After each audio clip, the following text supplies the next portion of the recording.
എല്ലാവർക്കും നമസ്കാരം. നമസ്കാരം സർ. നമസ്കാരം സർ. നമസ്കാരം നമസ്കാരം നമസ്കാരം സർ. നമസ്കാരം സർ. നമുക്ക് തുടങ്ങാം. അപ്പൊ എല്ലാവരും ഓഡിയോ ഒക്കെ ഒന്ന്. നമസ്കാരം സാർ. നമസ്കാരം. എല്ലാവരും ഓഡിയോ മ്യൂട്ട് ചെയ്തോളൂ. നിങ്ങളുടെ ഡിവൈസിലെ ഓഡിയോ എല്ലാവരുടെയും മ്യൂട്ട് ചെയ്തോളൂ.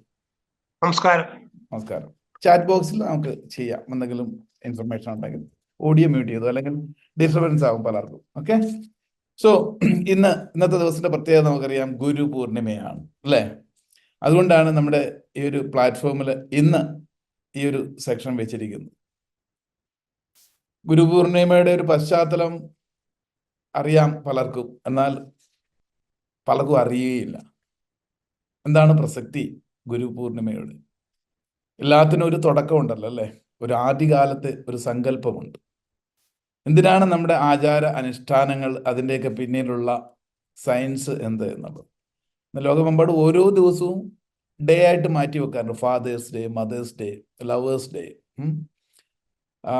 അത് കണക്ക് തന്നെ നമ്മുടെ ഈ ഓരോ ആക്ഷനും ഓരോ ഇമോഷനും ഉണ്ട് എന്നുള്ളതാണ് ഡേ ആയിട്ട് മാറ്റി വെച്ച് ആഘോഷിക്കുന്ന കാലഘട്ടമാണ്. അപ്പം ഗുരു പൂർണിമ നൽകുന്ന സന്ദേശം ഇതൊരു ദിവസത്തിന് വേണ്ടി മാത്രം ആചരിക്കേണ്ടതല്ല. നമ്മുടെ ജീവിതത്തിൽ ഉടനീളം ഗുരുത്വത്തിന്റെ ഒരു മഹത്വം നിലനിർത്തുമ്പോൾ മാത്രമേ ഒരു വ്യക്തി എത്ര കഴിവും സാമർഥ്യവും അറിവും ഒക്കെ ഉണ്ടെങ്കിലും അതിനൊരു കൺസിസ്റ്റൻസി കിട്ടുകയും തുടർച്ച കിട്ടുകയും അത് നമ്മുടെ ജീവിതത്തിൽ ഫലപ്രാപ്തിയിൽ ഏത് പ്രവൃത്തിക്കും പൂർണ്ണത കിട്ടണമെങ്കിൽ ആ കൃപ ഉണ്ടായിരിക്കണം എന്ന് പറയും. കൃപ കാണേണ്ട സമയത്ത് കാണുക, ബുദ്ധി സാമർഥ്യമൊക്കെ ഉണ്ടാവും. ചെയ്യേണ്ട സമയത്ത് ചെയ്യാൻ പറ്റുക. പല മിസ്സിങ്ങുകളൊക്കെ ജീവിതത്തിൽ ഉണ്ടാവും, വളരെ പരമപ്രധാനമായ ഘട്ടത്തിലൊക്കെ. ഇവിടെയൊക്കെ കഴിവും സാമർഥ്യം ഒരു വഴിക്ക് കിടക്കും. പക്ഷെ കൃത്യമായ ഗുരുത്വം നമ്മളിലുണ്ടെങ്കിൽ മാത്രമേ അന്ന് പൂർണ്ണത ലഭിക്കുകയുള്ളൂ. ഇവിടെയാണ് ഗുരുത്വത്തിന്റെ ആ പൂർണ്ണത എന്ന് പറയുന്നത്. അപ്പൊ ഗുരു പൂർണിമയുടെ ആദ്യ സങ്കല്പം എന്ന് പറയുന്നത് ആദ്യ ഗുരുവായ വ്യാസ മഹർഷിയെ സ്മരിക്കുന്നതാണ്. ഇന്ത്യയിൽ പൊതുവെ വേദവ്യാസ മഹർഷിയാണ് ആദ്യത്തെ ഗുരു. കാവ്യരൂപേണ അറിവ് പകർന്ന, പണ്ട് അച്ചടിയൊന്നും കണ്ടുപിടിക്കപ്പെട്ടിട്ടുണ്ടായിരുന്നില്ല. വാഗ്മൊഴിയായിട്ട് അറിവിനെ ഇങ്ങനെ വിന്യസിപ്പിക്കുകയാണ് തലമുറകൾ തൊട്ട് തലമുറകളായിട്ട്. പിന്നീടത് ഓലകളിലും എഴുത്തോലകളിലും പിന്നെ ഗ്രന്ഥങ്ങളിലും ഒക്കെ ആക്കി പോരുന്നു. അപ്പൊ അന്ന് ഈ അറിവൊക്കെ യോഗികളായിട്ടുള്ള ഋഷീശ്വരന്മാർക്ക് അവരുടെ ദിവ്യജ്ഞാനത്തിലൂടെ ഡീകോഡ് ചെയ്തെടുക്കാൻ പറ്റുമായിരുന്നു. മഹാത്മാക്കളെ സംബന്ധിച്ച് പറഞ്ഞാൽ അവർ അലൈൻഡാണ്, പ്രപഞ്ചത്തിലുള്ള രഹസ്യവുമായി അവരുടെ ബുദ്ധി കേന്ദ്രം അലൈൻഡാണ്. അപ്പം ഓഷ്യൻ ഓഫ് നോളജ് ആണ് പ്രപഞ്ചം എന്ന് പറയുന്നത്. അത് ലഭിക്കുന്നവർ സമാജത്തിന് സമൂഹത്തിലേക്ക് പകർന്നു നൽകുന്നതാണ്. അപ്പൊ അതിൽ ആദ്യ ഗുരു എന്ന് പറയുന്ന വേദവ്യാസ മഹർഷിയാണ്. പിന്നീട് കാലഘട്ടം മാറി മാറി കലിയുഗത്തിലേക്കൊക്കെ എത്തുമ്പം സാക്ഷാൽ ശ്രീബുദ്ധന്റെ കാലത്തിലേക്ക് എത്തി. ശ്രീബുദ്ധൻ മനുഷ്യനായി അവതരിച്ച് പിന്നീട് ബോധോദയം ഉണ്ടായ ഒരു ഗുരുവാണ്. അപ്പൊ ബുദ്ധിസത്തില് ഈ ശ്രീബുദ്ധൻ ആദ്യമായി ഈ ദിവ്യജ്ഞാനം ഈ പ്രപഞ്ചത്തിന്റെ നോളജുമായിട്ട് അലൈൻഡ് ആയ ശേഷം തൻ്റെ സഹജീവികൾക്ക് അത് പകർന്ന ഉപദേശം, സാരോപദേശം, അല്ലെങ്കിൽ ഈ അറിവിനെ ഷെയർ ചെയ്ത് തുടങ്ങുന്ന കാലഘട്ടത്തിനെ സ്മരിക്കുന്ന, ആദ്യമായി ഷെയർ ചെയ്ത ആ ഒരു ദിവസത്തെ സ്മരിക്കുന്നത് കൂടിയാണ് ഗുരു പൂർണിമ എന്ന് പറയുന്നത്. വേദവ്യാസ മഹർഷി കൂടാതെ തന്നെ സാക്ഷാൽ നമ്മളുടെ ശ്രീബുദ്ധൻ ബോധോപദേശം അല്ലെങ്കിൽ തനിക്ക് ലഭിച്ച ആ ബോധോദയത്തെ ഉപദേശ രൂപേണ ശിഷ്യർക്ക് പകർന്നു കൊടുത്ത ദിനത്തിന്റെ സൂചകമായിട്ടും ഗുരു പൂർണിമ ആചരിച്ചു പോരും. ഇന്നിപ്പം അത് വളരെ പ്രസക്തമാണ്. ഇന്നത്തെ ദിവസത്തിന്റെ പ്രത്യേകത ഏതാണ്? ഇന്ന് ഗുരു പൂർണിമ ദിവസമാണ്. അതിനായിട്ട് നിരവധി ആശ്രമങ്ങളിലൊക്കെ ഈ ഗുരു പൂർണിമ ആചരിച്ചു പോരുന്നുണ്ട്. മിക്ക ദേവാലയങ്ങളിലായിക്കോട്ടെ ആശ്രമങ്ങളിലായിക്കോട്ടെ ഗുരു പൂർണിമ ദിനമായി തന്നെ വളരെ റിമൈൻഡ് ചെയ്യുന്നതിന് വേണ്ടിയിട്ട്, നമ്മുടെ ആ അറിവിനെ പകർന്നു തന്ന ഗുരുക്കന്മാർക്ക് വേണ്ടിയിട്ട് ഒന്ന് സ്മരിക്കുന്നതിന് വേണ്ടിയിട്ടുള്ള ചടങ്ങുകളൊക്കെ സംഘടിപ്പിച്ചു പോരുകയാണ്. ഇനി സ്കൂളുകളിലൊക്കെയാണ്, വിദ്യാഭ്യാസ സ്ഥാപനങ്ങൾക്കൊക്കെ ഇന്നിപ്പോൾ സൺഡേ ആണ് ഇന്ത്യയിൽ, അതുകൊണ്ട് നാളെ മൺഡേയിൽ പല എഡ്യൂക്കേഷൻ സംവിധാനങ്ങളും ഗുരുപൂർണിമ ആഘോഷിച്ചു വരികയാണ്. ഇത് ഓരോരോ വർഷം കഴിയുന്നതോറും അതിൻ്റെ പ്രസക്തി കൂടിക്കൂടി വരികയാണ്. പല ഗുരുക്കന്മാരെയും സ്പെഷ്യലായി പല വിദ്യാലയങ്ങളിലും ചീഫ് ഗസ്റ്റായിട്ട് വരുത്തി അവർക്ക് വേണ്ട ഉപചാരങ്ങളൊക്കെ കൊടുത്ത് പിന്നെ അവരുടെ അനുഗ്രഹം സ്വീകരിച്ചുകൊണ്ട് അവരുടെ ടോക്കുകൾ അവിടെ കുട്ടികൾക്കും അധ്യാപകർക്കും ഒക്കെ പകർന്നു കൊടുക്കുന്ന ഒരു സമ്പ്രദായം ഇന്നെല്ലാ വിദ്യാലയങ്ങളിലുമൊക്കെ വളരെ ശക്തമായി നടന്നു പോരുന്നു. അതിൻ്റെ ഭാഗമായിട്ട് നാളെ കോട്ടയത്ത് ഒരു അരവിന്ദ വിദ്യാലയത്തിൽ എൻ്റെ ഒരു സെക്ഷനാണ്, എന്നെയാണ് ഇവിടെ വിളിച്ചിരിക്കുന്നത്, അങ്ങോട്ട് പോകാൻ രാവിലെ. അപ്പോൾ നാളെ ഫുൾ ഡേ രാവിലെ ഈ പ്രധാന ചടങ്ങ് കഴിഞ്ഞ് കഴിഞ്ഞാൽ കുട്ടികൾക്കുള്ള സെക്ഷൻ, അത് കഴിഞ്ഞാൽ ഉച്ച കഴിഞ്ഞ് പേരൻസിനുള്ള ഗുരുപൂർണിമ സന്ദേശത്തോടൊപ്പമുള്ള അവയർനെസ് പ്രോഗ്രാം. ഇങ്ങനെ എമ്പാടും ഗുരുപൂർണിമയെ അതിൻ്റെതായ പ്രാധാന്യത്തോടു കൂടി കൽപ്പിച്ചു പോരുകയാണ്. അപ്പം എന്താ സത്യത്തിൽ ഇതിൻ്റെയൊക്കെ പ്രസക്തി എന്ന് ചോദിച്ചാൽ, ആദ്യം തന്നെ അറിവാണല്ലോ. മനുഷ്യൻ മരിക്കുന്നിടം വരെ വിദ്യാർത്ഥികളാണ്. ഞാൻ എപ്പോഴും പറയുന്നതാണ്, ഞാനും എല്ലാം വിദ്യാർത്ഥികളാണ്. ഒരു തരത്തിലല്ല മറ്റൊരു. നിങ്ങൾക്കറിയുന്ന പല വിഷയങ്ങളിലും എനിക്കൊന്നും അറിയില്ല. എൻ്റെ വിഷയത്തിൽ കുറച്ച് കാര്യങ്ങൾ അറിയാവുന്നത്, കുറച്ച് മാത്രം. കാരണം വേദാന്തം എന്നാണ് പറയുക. വേദം എന്ന് വെച്ചാൽ അറിവ്. അതിന് അന്തമില്ല, ഒരറിവിനും അന്തമില്ല. അപ്പം ലഭിക്കുന്ന അറിവിനെ ജീവിതത്തിൽ പകർത്തുമ്പോൾ മാത്രമാണ് നമുക്ക് മാറ്റങ്ങൾ ഉണ്ടാകുക. അങ്ങനെ അറിവ് പകർന്നു തരുന്ന, ജ്ഞാനം പകർന്നു തരുന്ന ആൾക്കാരെ വിളിക്കുന്ന പേരാണ് ഗുരു. ഈ അറിവ് വരുമ്പോൾ മാത്രമല്ലേ നമ്മൾ പ്രകാശം വരികയുള്ളൂ. അന്ധകാരത്തിൽ നിന്നും അജ്ഞതയിൽ നിന്നും വെളിച്ചം വീശുന്നവരാണ് ഗുരുക്കന്മാർ. ഇപ്പൊ ഗു എന്ന് പറഞ്ഞാൽ ഇരുട്ട്. ഇരുട്ട് മാറുമ്പോഴാണ് വെളിച്ചം വരുന്നത്. ഇപ്പൊ രു എന്ന് പറഞ്ഞാൽ മാറ്റുന്നത്, ഇരുട്ട് മാറ്റുന്നത്, ഇരുട്ട് മാറ്റാൻ സഹായിക്കുന്നവരാണ് ഗുരുക്കന്മാർ. അപ്പൊ നമ്മുടെ ജനിച്ചു വരുമ്പം ഒന്നും അറിയില്ലായിരുന്നു നമുക്ക്, ബുദ്ധി ഉറച്ചു വരുന്ന സമയത്ത്. അവിടേക്ക് ഒരു തുടച്ചിട്ട ഒരു ബോർഡ് പോലെയുള്ള നമ്മുടെ മനസ്സിലേക്ക് ഓരോ അറിവുകളും എഴുതി ചേർക്കപ്പെടുന്നതിന് ആദ്യം സഹായിച്ചത് ആരാണ്? നമ്മൾ കേട്ടിട്ടുണ്ട്, ഒരു ഓർഡറിലാണ് കേട്ടിട്ടുണ്ട്. മാതാ പിതാ ഗുരു ദൈവം. നാലാമതാണ് ദൈവത്തിന് പോലും സ്ഥാനം. ആദ്യം മാതാ പിതാ ഗുരു ദൈവം. നമുക്ക് അമ്മ എന്ന് പറഞ്ഞ് പഠിപ്പിച്ചതും പല പ്രാവശ്യം നമ്മളിങ്ങനെ വിക്കി സംസാരിക്കാൻ തുടങ്ങുമ്പോൾ അമ്മ അമ്മ അമ്മ എന്ന് പറയും. നമ്മുടെ മുഖത്ത് നോക്കി കണ്ണിൽ നോക്കി സ്നേഹവാത്സല്യത്തോടുകൂടി പറഞ്ഞു തന്ന അമ്മയാണ് അല്ലേ ആ വാക്ക് പഠിപ്പിച്ചത്. അച്ഛനെന്ന് പറയുന്നു, പിതാവെന്ന് പഠിപ്പിക്കുന്നതും അമ്മ എന്ന് പറയുന്നത് കിളികളെന്നും പാലെന്നും പശുവെന്നും ഒക്കെ പറഞ്ഞ് കാട്ടിത്തന്ന് പഠിപ്പിച്ചത് നമ്മുടെ മാതാവ് തന്നെയാണ്. അപ്പൊ ആദ്യ ഗുരു മാതാവ്, രണ്ടാമത് പിതാവ്, മാതാ പിത. അപ്പൊ അമ്മയാണ് അച്ഛനെ പരിചയപ്പെടുത്തുന്നത് പോലും അല്ലേ. ആ അച്ഛനാണ് ഗുരുക്കന്മാരെ പരിചയപ്പെടുത്തുന്നത്. നമ്മളെ കൈപിടിച്ച് സ്കൂളിലേക്ക് കൊണ്ട് ചേർക്കുന്നതും ഗുരുക്കന്മാരെ പരിചയപ്പെടുത്തുന്നതും സ്കൂളിനെ പരിചയപ്പെടുന്നതും നോർമൽ കോഴ്സാണ് ഞാൻ പറഞ്ഞത്. സാധാരണഗതിയിൽ പിതാവാണ് ഗുരുക്കന്മാരെ പരിചയം. അപ്പൊ ഇതിൽ തന്നെ ഗുരുക്കന്മാരാണ് ഒരുപാട് അറിവുകൾ പിന്നീട് നമുക്ക് തരുന്നത്, നമ്മളെ വളർന്നതിന് വേണ്ടിയിട്ട്.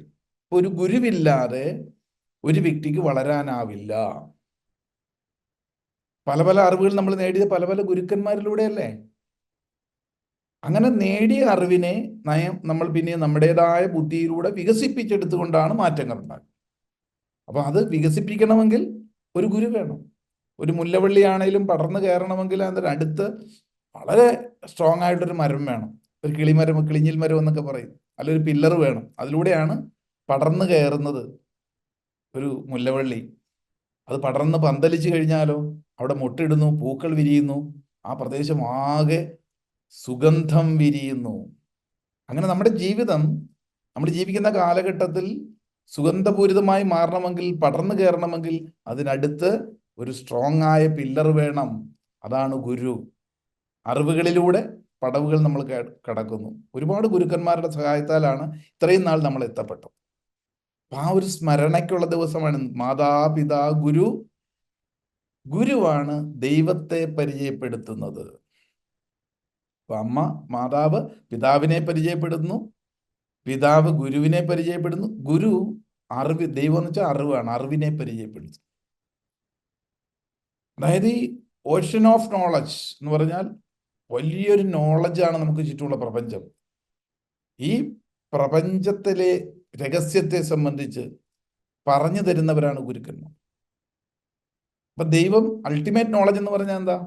ഒരുപാട് അറിവുകൾ നമുക്കുണ്ട്, ഫിസിക്സ്, കെമിസ്ട്രി, അത് കണക്കുള്ള ജീവിതത്തിലുള്ള അറിവുകളുണ്ടെങ്കിൽ ഏറ്റവും വലിയ അറിവെന്ന് പറയുന്നത് തൻ്റെ സത്തയെപ്പറ്റി, സ്വയത്തെ സംബന്ധിച്ച് ഉള്ള തിരിച്ചറിവ് തന്നെയാണ്. ഇതറിയാത്തതാണല്ലോ പ്രശ്നങ്ങളെല്ലാം കാരണം. അപ്പം നമ്മൾ ആരാണ്, അല്ലെ ഞാൻ ആരാണ്, അല്ലെ പ്രപഞ്ച സത്യം രഹസ്യം എന്താണ് എന്ന് പരിചയപ്പെടുന്നവരാണ് സദ്ഗുരുക്കന്മാർ. ഇപ്പൊ ഗുരുവും സദ്ഗുരുവും ഉണ്ട്. അവിടെ ഒരു വേർ സമ്പതുണ്ട്. മാതാപിതാ ഗുരു ദൈവം. ഗുരുവാണ് ദൈവത്തെ ഏത് ഗുരു? സദ്ഗുരുക്കന്മാരാണ് ദൈവത്തെ ഡയറക്റ്റ് പരിചയപ്പെടുന്നു. മറ്റു ഗുരുക്കന്മാരെല്ലാം ദൈവത്തിലേക്ക് പാത നയിക്കുന്ന അറിവ് എന്ന് പറയുന്ന ദൈവത്തെ പരിചയപ്പെടുന്നു. ആ അറിവിലൂടെ യഥാർത്ഥ ഞാൻ ആരാണ് എന്ന് കാട്ടിത്തരുന്ന മഹാമനീഷികളായിട്ടുള്ള ഗുരുക്കന്മാർ എക്കാലവും നമ്മുടെ ഈ നാട്ടിൽ ജന്മം കൊണ്ടിട്ടുണ്ട്. അതുകൊണ്ടാണ് ലോകത്തിലുള്ള ഏത് സ്ഥലത്തു നിന്നും അറിവിൻ്റെ ആ ഒരു അമൃത് നുണയുവാനായി ഭാരതത്തിലേക്ക് എത്തപ്പെടുന്നത്. പണ്ട് ചില പുരാതന കാലം മുതൽ അത്ര അക്ഷയഖനികളാണ് സദ്ഗുരുക്കന്മാരിൽ നമുക്ക് ലഭിക്കുക. ഇവിടെ നമ്മൾ കണ്ടു, ഈ ഗുരുത്വദോഷം സംഭവിച്ചാൽ ഉണ്ടാകാവുന്ന പ്രശ്നങ്ങൾ എന്തൊക്കെയാണ്? സർവ്വ പേഴ്സണാലിറ്റി നമ്മുടെ നഷ്ടപ്പെടും എന്നുള്ളതാണ്. സർവ്വ പേഴ്സണാലിറ്റി. ഇന്ന് നമ്മളൊരു ടോപ്പിക്ക് ഈ പരമ്പരയുടെ ഇട്ടിരിക്കുന്നത് തന്നെ അറിയാം, എംപവർ യുവർ പേഴ്സണാലിറ്റി എന്നുള്ളതാണ്. Empower your personality. അതിൻ്റെ കുറച്ച് സയന്റിഫിക് വെർഷനാണ് ഇന്ന് നമ്മൾ മനസ്സിലാക്കുന്നത്. പറഞ്ഞു, ഇതേപോലുള്ള അറിവുകൾ നമുക്ക് ഒരു ദിവസം കൊണ്ടോ 2 ദിവസം കൊണ്ടോ മാത്രം ആചരിക്കപ്പെടേണ്ടതല്ല. നമ്മുടെ ഓരോരോ ജീവിതത്തിലും എല്ലാ ദിവസവും ഈ അറിവ് അക്യൂർ ചെയ്ത് പലവിധ അറിവുകൾ. അതുകൊണ്ട് ആത്മനക്ഷത്രയിലെയും അതോടൊപ്പം എന്നെ ഫോളോ ചെയ്യുന്ന നമ്മുടെ ഒരുപാട് വിഷയങ്ങൾ പഠിച്ചു കഴിഞ്ഞിട്ടുള്ള പിന്തുടരുന്ന ലോകമെമ്പാടുമുള്ള ഫോളോവേഴ്സ് ഉണ്ട്. നമ്മുടെ ഈ ഒരു കൺസെപ്റ്റ് അതിൽ കൃത്യമായി മനസ്സിലാക്കിക്കൊണ്ട് ഫോളോ അപ്പ് ചെയ്തുകൊണ്ട് പൊയ്ക്കൊണ്ടിരിക്കുന്ന ഒരു വീതിയുണ്ട് നമ്മളുടെ. അപ്പം നമ്മുടെ ഗ്രൂപ്പ് അല്ലെ ഈ ഒരു ആശയത്തിലേക്ക് എത്തപ്പെട്ടിട്ടുള്ള ആത്മനക്ഷത്ര എല്ലാവരും നമ്മുടെ ആത്മനക്ഷത്രങ്ങളാണ്. ഓരോ വിഷയങ്ങളും മനസ്സിലാക്കിയിട്ട് എല്ലാ ആത്മനക്ഷത്രങ്ങളാണ്. അവർക്ക് വേണ്ടിയിട്ട് നമ്മളിനി തുടർ പദ്ധതിയായി തന്നെ ഇത് എല്ലാ മാസവും ഒരിക്കൽ ഒരു ഫ്രീ സെക്ഷൻ പല പേഴ്സണാലിറ്റി ഡെവലപ്മെന്റുമായിട്ട് ബന്ധപ്പെട്ട എക്സ്പെർട്ടുകളുടെ സെക്ഷൻ തരാൻ ഉദ്ദേശിക്കുകയാണ്. അപ്പം ഇതിൻ്റെ തുടക്കമാണ് ഇന്ന് ഇവിടെ നമ്മൾ കുറിക്കുന്ന ഗുരുപൂർണിമ ദിവസത്തിൽ. അടുത്ത മാസം ടെൻറ്റേറ്റീവ്ലി നമ്മൾ ഫിക്സ് ചെയ്യുന്നത് 2ാം സൺഡേ, സെക്കൻഡ് സൺഡേ ഈവനിങ്ങിൽ. അതിന് മുമ്പേ അനൗൺസ്മെന്റ് നോട്ടീസൊക്കെ തരും, എന്തെങ്കിലും വ്യത്യാസമുണ്ട്. പക്ഷേ ടെൻറ്റേറ്റീവ്ലി നമ്മൾ ഫിക്സ് ചെയ്യുന്നത് second Sunday every month 7:30 to കുറേ സമയം ഈ പറയുന്നൊരു ഫ്രീ ഇൻഫർമേഷൻ നമ്മൾ ഗ്രൂപ്പ് അംഗങ്ങൾക്കായിട്ട് ഉണ്ടാകും. കാരണം ഇപ്പം അറ്റൻഡ് ചെയ്യുന്നവർ ചിലപ്പം അടുത്ത ഇടയ്ക്ക് ശ്രദ്ധിക്കാതെ പോയിട്ടുണ്ടെങ്കിൽ ഓർമ്മയിൽ കിടക്കുന്നതിന് വേണ്ടിയിട്ടാണ്. എവറി മന്ത് സെക്കൻഡ് സൺഡേ 7:30 നമ്മളുടെ സംഭവം ഉണ്ടാവും. ഇതേപോലെയുള്ളൊരു കോമൺ പ്ലാറ്റ്ഫോമിൽ ഒരു വെബിനാറിലൂടെ നമ്മുടെ ആശയങ്ങളെ കൂടുതൽ ഫോളോ ചെയ്യുന്നതിനോട് പുതിയ ആശയങ്ങളുമായിട്ട് വ്യത്യസ്ത ഫാക്കൽറ്റികളും ഉണ്ടാകാം എന്നെ കൂടാതെ തന്നെ. കാരണം ഈ നോളജ് എന്ന് പറഞ്ഞാൽ അങ്ങനെയാണ്. എത്രയാണെന്ന് പറഞ്ഞാൽ നമ്മൾ മനസ്സിലാക്കിയത് കിട്ടിയ പല ഡയറക്ഷനിലൂടെ കിട്ടുമ്പോഴാണ് നമ്മളിൽ വളർച്ചയുണ്ടാകും. അപ്പം ഇന്നത്തെ നമ്മുടെ വിഷയം എന്ന് പറയുന്നത് എന്താണ്? പേഴ്സണാലിറ്റി. ഈ പേഴ്സണാലിറ്റിയെ അപ്ലിഫ്റ്റ് ചെയ്യാനാണല്ലോ സകല പ്രവർത്തനങ്ങളും.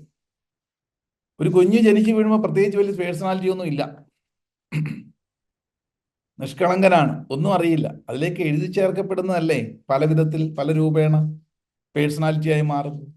ഇപ്പം നമുക്ക് പേഴ്സണാലിറ്റിയെ എംപവർ ചെയ്യേണ്ട ആവശ്യകത എന്തുകൊണ്ടാണ് വന്നത്? അവിടെ എന്തോ ചില കുഴപ്പമുണ്ട് എന്നുള്ളതുകൊണ്ട്. അതെല്ലാം നമ്മൾ ഈ പേഴ്സണാലിറ്റിയുടെ പ്രശ്നം കാരണം അത് കറക്റ്റ് ചെയ്യാൻ പലയിടത്തേക്ക് ഓടുന്നത്. അപ്പം തീർച്ചയായിട്ടും നമ്മളെ പറ്റിയുള്ള ഡീറ്റെയിൽ ആയിട്ടുള്ള സംഗതി ഉണ്ടാവണം. ഞാനായാലും ആദ്യം ചെറിയൊരു സംഭവം നിങ്ങൾക്ക് തരികയാണ്. ഒരൊറ്റ മിനിറ്റ് ഏകാഗ്രമായിട്ട് നിങ്ങൾ മനസ്സിൽ കാണുന്ന ഒരു പേഴ്സണാലിറ്റിയെ, നമ്മുടെ ജീവിതത്തിൽ ഒരുപാട് സ്വാധീനം ചെലുത്തിയ പേഴ്സണാലിറ്റികൾ ഉണ്ടാവുമല്ലോ അല്ലേ, വ്യക്തിത്വങ്ങൾ ഉണ്ടാവും, ആരുമാകാം. നമ്മുടെ മനസ്സിൽ നിങ്ങൾ കണ്ട ഇഷ്ടപ്പെടുന്ന ഒരു വ്യക്തിയെ മനസ്സിലൊന്ന് കാണാം നമുക്ക്. ഓക്കെ, എല്ലാവരും ഒന്ന് ശ്രദ്ധിച്ച് കണ്ണടച്ചെന്നിരുന്നേ. ഒറ്റ മിനിറ്റ്, എല്ലാവരും ഒന്ന് കണ്ണടച്ചിരുന്നു. എല്ലാ ചിന്തകളും ഇങ്ങോട്ട് മാറ്റിക്ക്, അങ്ങ് തുടച്ചിട്ട് നിങ്ങൾ ഇഷ്ടപ്പെടുന്ന ഒരു പേഴ്സണാലിറ്റിയെ, ഒരു പേഴ്സണെ ഒന്ന് മനസ്സിലൊന്ന് സങ്കല്പിച്ചെടുത്തേ. മാറ്റി മാറ്റി എടുക്കാം, കുഴപ്പമില്ല. ഏതെങ്കിലും ഒന്ന് ഫിക്സ് ചെയ്യണം, അല്ല ഒന്നോ രണ്ടോ എടുത്തു. എങ്ങനെയാണ് നിങ്ങൾ ആഗ്രഹിക്കുന്ന രീതിയിലുള്ള പേഴ്സണാലിറ്റി എങ്ങനെ ഇരിക്കണം? ഏതെങ്കിലും ഒരു വ്യക്തിയെ നിങ്ങൾ ഫോക്കസ് ചെയ്ത്, ആരും ആകാം, ലോകത്തിലുള്ള എവിടെയുള്ള ഏത് വ്യക്തികളും ആകാം. Okay, bus. ഇനി നമ്മൾ ചാറ്റ് ബോക്സിൽ ഒന്ന് അടിച്ചിടാവോ? അവരോട് ചോദിച്ചു കഴിഞ്ഞാൽ കുറച്ചുകൂടെ ഡിസ്റ്റർബൻസ് ആവുന്നുണ്ട്. ചാറ്റ് ബോക്സിൽ ഒന്ന് അടിച്ചിട്ടേ. നിങ്ങൾ കണ്ടിരിക്കുന്ന ഓക്കെ മദർ. ഓക്കെ, ചാറ്റ് ബോക്സിൽ ഒന്ന് പറഞ്ഞേ, കുറച്ച് പേര് റാൻഡം. നിങ്ങൾ ഇഷ്ടപ്പെടുന്ന Swami Vivekanandan. Okay, father Jayaprakash sir കൊള്ളാം. ജയ കിഷോർ ജി. ഓക്കെ, വിവേകാനന്ദൻ. ഓക്കെ, പോരട്ടെ. Sadhguru APJ, Amritanandamayi Devi, Sreekrishnan, actor. പിന്നെ ഓക്കെ, ഇപ്പം ഇത് ഈ പ്ലാറ്റ്ഫോമിലായതുകൊണ്ടാണ് എൻ്റെ പേര് ഇങ്ങനെ അടിച്ചടിച്ച് വരുന്ന. വിവേകാനന്ദൻ JP സാർ, അമ്മ. Okay, doctor APJ, doctor JP, mother, father.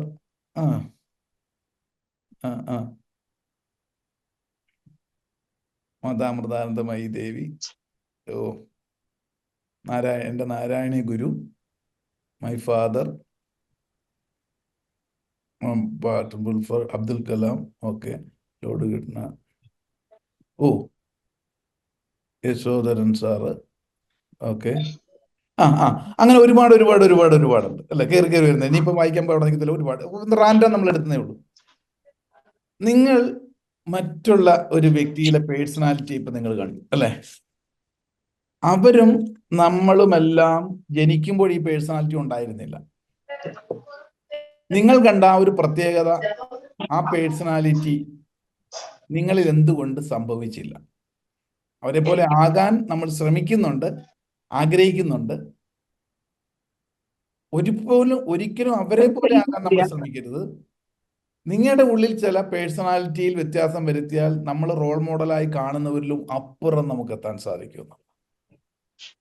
ഒരാളെ പോലെ ആകണമെന്ന് ആഗ്രഹിച്ചാൽ അത് സാധിക്കാതെ വന്നാൽ നമുക്ക് നിരാശ വരും. നിങ്ങൾ എന്നോടൊപ്പം ഉണ്ടെന്ന് വിചാരിക്കുന്നു. എനിക്ക് പാട്ട് വലിയ ഇഷ്ടമാണ്, സംഗീതം വലിയ ഇഷ്ടമാണ്. ഞാൻ റോൾ മോഡലായിട്ട് ആ ഒരു വ്യക്തിത്വത്തെ കാണുന്ന യേശുദാസിനെ ആണെങ്കിൽ കുറച്ചൊക്കെ പാട്ട് എനിക്കറിയാം. എനിക്ക് യേശുദാസിനെ പോലെ ആകണം, അതേപോലെ ആകണം. യെസ്, ഇപ്പൊ ലാസ്റ്റ് കയറി വരുന്നുണ്ട് ഓരോരുത്തർക്കും. ഞാൻ എന്നെ തന്നെ ആണ്. യെസ്, നിങ്ങളെ തന്നെ ആക്കാൻ ശ്രമിക്കണം. Very good. ഇപ്പോഴാണ് കത്തി വരുന്നത്. നിങ്ങളുടെ റോൾ മോഡൽ നിങ്ങളാകണം. കഴിവുകൾ എല്ലാവർക്കും ഏറ്റക്കുറച്ചിലുണ്ട്. നമ്മുടെ മക്കളെയും വരും തലമുറയും പഠിപ്പിക്കേണ്ടത് നിങ്ങളുടെ റോൾ മോഡൽ നിങ്ങളാകാൻ ശ്രമിക്കുക. പലവരിലും നമ്മൾ ഒബ്സർവ് ചെയ്യണം, എന്നിട്ട് നമ്മുടേതായ രീതിയിൽ. കാരണം every person is unique in this world. അപ്പൊ പേഴ്സണാലിറ്റിയുടെ ഉപജ്ഞാതാവ് നമ്മൾ ചില സയന്റിഫിക് ആയിട്ട് ചില സ്ഥലങ്ങൾ മനസ്സിലാക്കുമ്പം ഓർക്കണം, പേഴ്സണാലിറ്റി വ്യക്തിത്വം എന്നാണ് അർത്ഥം അല്ലെ? ഇത് എല്ലാത്തിനും ഒരു ചരിത്ര പശ്ചാത്തലമുണ്ട്. പേഴ്സണാലിറ്റിയുടെ ആ വാക്ക് തന്നെ പലപ്പോഴും പല വേളകളിലായിട്ട് നമ്മൾ കേട്ടിട്ടുണ്ട്. ഒരു ലാറ്റിൻ പദത്തിൽ നിന്നാണ് ഉണ്ടായത്. മാസ്ക്. പണ്ട് നാടകങ്ങൾക്ക്, ഡ്രാമ അഭിനയിക്കുന്ന അഭിനേതാക്കൾക്ക് മുഖം മൂടി വെച്ചുകൊണ്ടാണ് പല ക്യാരക്ടർ. ആരാണ് അവിടെ? ഇതൊന്ന് ഓഫ് ചെയ്യാമോ, മ്യൂട്ട് ചെയ്യാമോ? സൗണ്ട് ആരുടെയൊക്കെ പുറത്തു വരുന്നുണ്ട്. ഓക്കെ, ഡ്രാമയിലേക്ക് പല മാസ്കുകൾ കൊണ്ടാണ് ഓരോ കഥാപാത്രങ്ങളെ അവതരിപ്പിച്ചിരുന്നത്. ഒരു ലാറ്റിൻ പദത്തിൽ പറയുന്നതാണ് പെർസോണ, മാസ്ക് എന്നർത്ഥം. അപ്പം പേഴ്സണാലിറ്റി എന്ന് പറയുമ്പോൾ ഓരോ വ്യക്തികളും ഓരോ സന്ദർഭത്തിലും പല വ്യക്തികളോട് ഇടുമ്പോൾ പല മാസ്കുകൾ വെച്ചിട്ട് വേണം ഈ ജീവിത നാടകത്തിൽ അഭിനയിക്കാൻ. സത്യത്തിൽ അഭിനയിക്കാൻ അറിയാത്തവർക്ക് അമ്പേ പരാജയമായിരിക്കും ജീവിതം. നിങ്ങൾ എന്നോടൊപ്പം ഉണ്ടോ? ചിലര് പറയും എനിക്ക് അഭിനയിക്കാൻ അറിയില്ല സാറേ, ഞാൻ ഉള്ളതുപോലെ ഞാൻ ആരടുത്തും പറയും. അത് ഏറ്റവും വലിയ ഒരു അപകടമാണ്. നിങ്ങൾ ഇപ്പോഴത്തെ നിങ്ങളുടെ വ്യക്തിത്വത്തിൽ നിങ്ങൾ ഒരു പിതാവാണ് എന്ന് വിചാരിക്കുക. ഒരച്ഛനാണെങ്കിൽ ആ അച്ഛന് പല റോളില്ലേ, ആ റോളുകളെല്ലാം ഭംഗിയായി അഭിനയിക്കണ്ടേ? ഒരച്ഛനാണെങ്കിൽ അദ്ദേഹം ഒരു ഓഫീസിൽ വർക്ക് ചെയ്യുന്ന മാനേജറായിരിക്കാം, ഒരു ഭർത്താവാണ്, ഒരു സഹോദരനാണ്, പിതാവാണ്. അസോസിയേറ്റ് ചെയ്യുന്ന ഓരോരുത്തരും മേഖലകളിലും നല്ല ഭംഗിയായിട്ട് ആത്മാർത്ഥമായിട്ട് പോസിറ്റീവായിട്ട് അഭിനയിക്കാൻ പറ്റിയില്ലെങ്കിൽ അദ്ദേഹത്തിന്റെ ലൈഫ് ആപ്പാടെ പ്രശ്നമാണ്. നിങ്ങളൊരു ഭാര്യയാണെങ്കിൽ, ഒരു മകനാണെങ്കിൽ, നമ്മളെ ചുറ്റപ്പെട്ട് പല വ്യക്തിത്വങ്ങളുണ്ട്, സുഹൃത്തുക്കളുണ്ട്, ബന്ധങ്ങളുണ്ട്. നമ്മുടെ ഗ്രാൻഡ് മദറിന്റെ അടുത്ത് പെരുമാറുമ്പോൾ നമുക്കൊരു മാസ്ക് വേണം. എന്താ? Positive mask. ഇവിടെ എല്ലാം ഇപ്പൊ നെഗറ്റീവ് മാസ്ക്. അവിടെ പ്രശ്നം. അപ്പൊ ആ സമയത്ത് അവിടെ ആയിരിക്കുക, നമ്മൾ ആയിത്തീരുക. ഇത് പറ്റാതെ വരുമ്പോഴാണ് പ്രശ്നം. നമ്മളിപ്പോ ഈ പറയുന്ന മാസ്ക് കൃത്യമായി അണിയാൻ അറിയാൻ പറ്റാത്തത് കൊണ്ട് നമ്മുടെ യഥാർത്ഥ പേഴ്സണാലിറ്റി നഷ്ടപ്പെട്ടു പോകും. നിങ്ങൾ എന്നോടൊപ്പം ഉണ്ടെന്ന് വിചാരിക്കുന്നു. അപ്പൊ അഭിനയിക്കാൻ പഠിക്കുക, നല്ല അഭിനയം ആത്മാർത്ഥമായിട്ട് ഓരോ സ്ഥലത്തും അവിടെ ആയിരിക്കണം. ഒരു ഹസ്ബൻഡ് ആണെങ്കിൽ തീർച്ചയായിട്ടും നല്ല ഭംഗിയായിട്ട് ആ ഹസ്ബൻഡിന്റെ റോള് അഭിനയിച്ച മനസ്സിൽ ഉൾക്കൊണ്ടുകൊണ്ട്. നിങ്ങളൊരു മകനാണെങ്കിൽ അച്ഛന്റെ മുന്നിൽ ഭംഗിയായിട്ട് ആ മകനായി മാറണം. അതൊരു ക്യാരക്ടർ ഡിഫറൻസ് അല്ലേ കാണിക്കുന്നത്? ഒരച്ഛൻ്റെ അടുത്ത് വരുമ്പോൾ മകൻ്റെതായ രീതിയിൽ നിൽക്കുമ്പോൾ, തൊട്ട് മുമ്പ് ഭാര്യ അടുത്ത് ദേഷ്യപ്പെട്ട് നിന്ന ആ ഒരു റോളിലായിരുന്നു. പക്ഷെ പിതാവ് കടന്നു വരും, അല്ലെങ്കിൽ നമ്മളെ പഠിപ്പിച്ച ഒരു ഗുരുനാഥൻ വീട്ടിലേക്ക് കടന്നു വരുമ്പോൾ അത്രയും സമയം നമ്മൾ വീട്ടിൽ നിന്ന പോലെ ആയിരിക്കുമോ നമ്മളെ റെസ്പെക്ട് ചെയ്യുന്ന ആ നാട്ടിലെ ഒരാൾ കടന്നു വരുമ്പോൾ? പെട്ടെന്ന് നമ്മൾ അടുത്തോട്ട് പോയി ഒരു ഡ്രസ്സൊക്കെ എടുത്തിടും അല്ലെ, അകത്തോട്ട് പോയിട്ട്. കാരണം നമ്മുടെ മുഷിഞ്ഞ ഡ്രസ്സൊന്നും പുറമേ നിന്ന് ആദരണീയതരായിട്ട് വരുന്നവരുടെ മുന്നിലോട്ട് പ്രൊജക്റ്റ് ചെയ്യാനായിട്ട് നമ്മൾ ആഗ്രഹിക്കുന്നില്ല. പെട്ടെന്ന് നമ്മളൊരു മാസ്ക് എടുത്തിടുകയല്ലേ. അപ്പൊ അത് വേണ്ടേ? ഇത്തരത്തിലുള്ള ചേഞ്ച് ഓവറിനെയാണ് പോസിറ്റീവ് ആക്ടിങ് എന്ന് പറയുന്നത്, പേഴ്സണാലിറ്റി. പക്ഷെ പേഴ്സണാലിറ്റി ഡെവലപ്മെന്റ്സിൽ പലപ്പോഴും പഠിപ്പിക്കുന്നത് പുറമേയുള്ള ഇപ്പോഴുള്ള നിങ്ങളുടെ വ്യക്തിത്വത്തെ തൽക്കാലത്തേക്ക് എടുത്തണിയാൻ, സെയിൽസിലായിക്കോട്ടെ മറ്റുള്ളിടത്തെല്ലാം ഒരു ആക്ടിങ് പോലെ. അതിന് വലിയ ആത്മാർത്ഥമൊന്നുമില്ല, വ്യക്തിയുടെ ക്യാരക്ടർ മാറുന്നില്ല. അപ്പൊ നമ്മൾ ഓരോ റോളും ആത്മാർത്ഥമായി അഭിനയിക്കുമ്പോഴാണ് ഈ വ്യക്തിയുടെ ക്യാരക്ടർ മാറുകയുള്ളൂ. അപ്പൊ ഈ പേഴ്സണാലിറ്റിയുടെ ഉപജ്ഞാനം എന്ന് പറയുന്നത് സ്റ്റീഫൻ ഡി റോബിൻസ് എന്ന് പറയുന്ന ഒരു ആചാര്യൻ അല്ലെങ്കിൽ ഒരു ഡോക്ടറാണ്. Stephen D Robbins. ഇദ്ദേഹത്തിന്റെ പെർസ്പെക്റ്റീവില് പേഴ്സണാലിറ്റിയെ വ്യത്യസ്ത രീതിയിലാണ് നിർവചിച്ചിരിക്കുന്നത്. വ്യക്തിത്വം, നമ്മളെല്ലാം വ്യക്തികളാണ്. നിങ്ങൾ നേരത്തെ പറഞ്ഞ റോൾ മോഡലായിട്ട് കാണുന്ന ആൾക്കാരിലേക്ക് നിങ്ങൾ എത്താതെ വരുന്നതിന്റെ കാരണം ഈ പറയുന്ന 4-5 കാര്യങ്ങളിൽ വരുത്തേണ്ട ഭേദഗതികളാണ്. ഞാൻ പറഞ്ഞു, മനുഷ്യർ മരിക്കുന്നവർ വിദ്യാർത്ഥികളാണ്. ഇന്ന് നമ്മൾ നമ്മളെ പറ്റി തന്നെ ഒരു ഡയറക്ഷൻ മനസ്സിലാക്കുകയാണ്. ഒന്ന്, പേഴ്സണാലിറ്റി എന്ന് പറയുന്നത് ഒരു വ്യക്തിയുടെ ചിന്തകൾ. പേഴ്സണാലിറ്റി എന്ന് പറയുന്നത് ഒരു വ്യക്തിയുടെ ചിന്തകൾ, പെരുമാറ്റം, ഫീലിങ്സ്, ഇതിന്റെ പിന്നിലെ മനഃശാസ്ത്രം, ഇവ വ്യത്യസ്തമായിരിക്കും എന്നുള്ളതാണ് യൂണിക്. അതാണ് നമ്പർ 1 ശ്രദ്ധിക്കാനുള്ളത്. പേഴ്സണാലിറ്റി എന്ന് പറയുന്ന ഓരോ വ്യക്തികളുടെയും ചിന്തയും, വ്യക്തികൾ ചിന്തിക്കുന്നത്, പെരുമാറുന്നത്, അവരുടെ ഇമോഷൻസ്, ഇതിന്റെ പിന്നിലെ മനഃശാസ്ത്ര ഘടകം യൂണിക് ആയിരിക്കും. അത് ആദ്യം മനസ്സിലാക്കിയാൽ നമ്മളോടൊപ്പം വ്യത്യസ്ത പേഴ്സണാലിറ്റികൾ ചുറ്റുപാടും ഉണ്ടെങ്കിൽ നമ്മൾ ഇടപെടുന്നിടത്ത് അത് വ്യത്യസ്തമായിരിക്കും എന്നുള്ള തിരിച്ചറിവാണ് ആദ്യം വേണ്ടത്. നമ്പർ 2 എന്ന് പറയുന്നത് എന്തുകൊണ്ടാണ് വ്യക്തികൾ വ്യത്യസ്തരാകുന്നു എന്നതിൻ്റെ ഉത്തരമാണ് പേഴ്സണാലിറ്റി. എന്തുകൊണ്ടാണ് വ്യക്തികൾ വ്യത്യസ്തരാകുന്നത് എന്നതിൻ്റെ ആ ചോദ്യത്തിന്റെ ഉത്തരമാണ് യഥാർത്ഥ ഒരു പേഴ്സണാലിറ്റിയെ പറ്റിയുള്ള അറിവെന്ന് പറയും.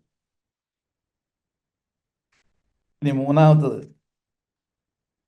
പേഴ്സണാലിറ്റി എന്ന് പറയുന്ന വ്യക്തിത്വം എന്ന് പറയുന്നത് പെട്ടെന്ന് ചേഞ്ച് ചെയ്യാൻ സാധിക്കുന്ന കാര്യമല്ല.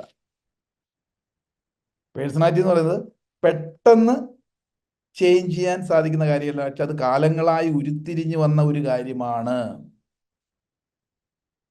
കാരണം ഇപ്പോഴത്തെ നിങ്ങളുടെ പേഴ്സണാലിറ്റി അല്ല നമ്മളോടൊപ്പം ഉള്ള ആൾക്കാരുടെ പേഴ്സണാലിറ്റി 1-2 ദിവസം കൊണ്ട് ഉണ്ടായ സംജാതമായതല്ല. ഇതൊന്ന് മാറ്റി കിട്ടാൻ വേണ്ടിയിട്ടാണ് പരിഹാരത്തിന് നമ്മൾ നെട്ടോട്ട് ഓടുന്നത്. ഇത് പെട്ടെന്ന് മാറ്റാൻ പറ്റില്ല. അതിനെങ്ങനെ വേണമെന്നുള്ളതിനെ പറ്റി നമ്മൾ പുറകെ പറയും.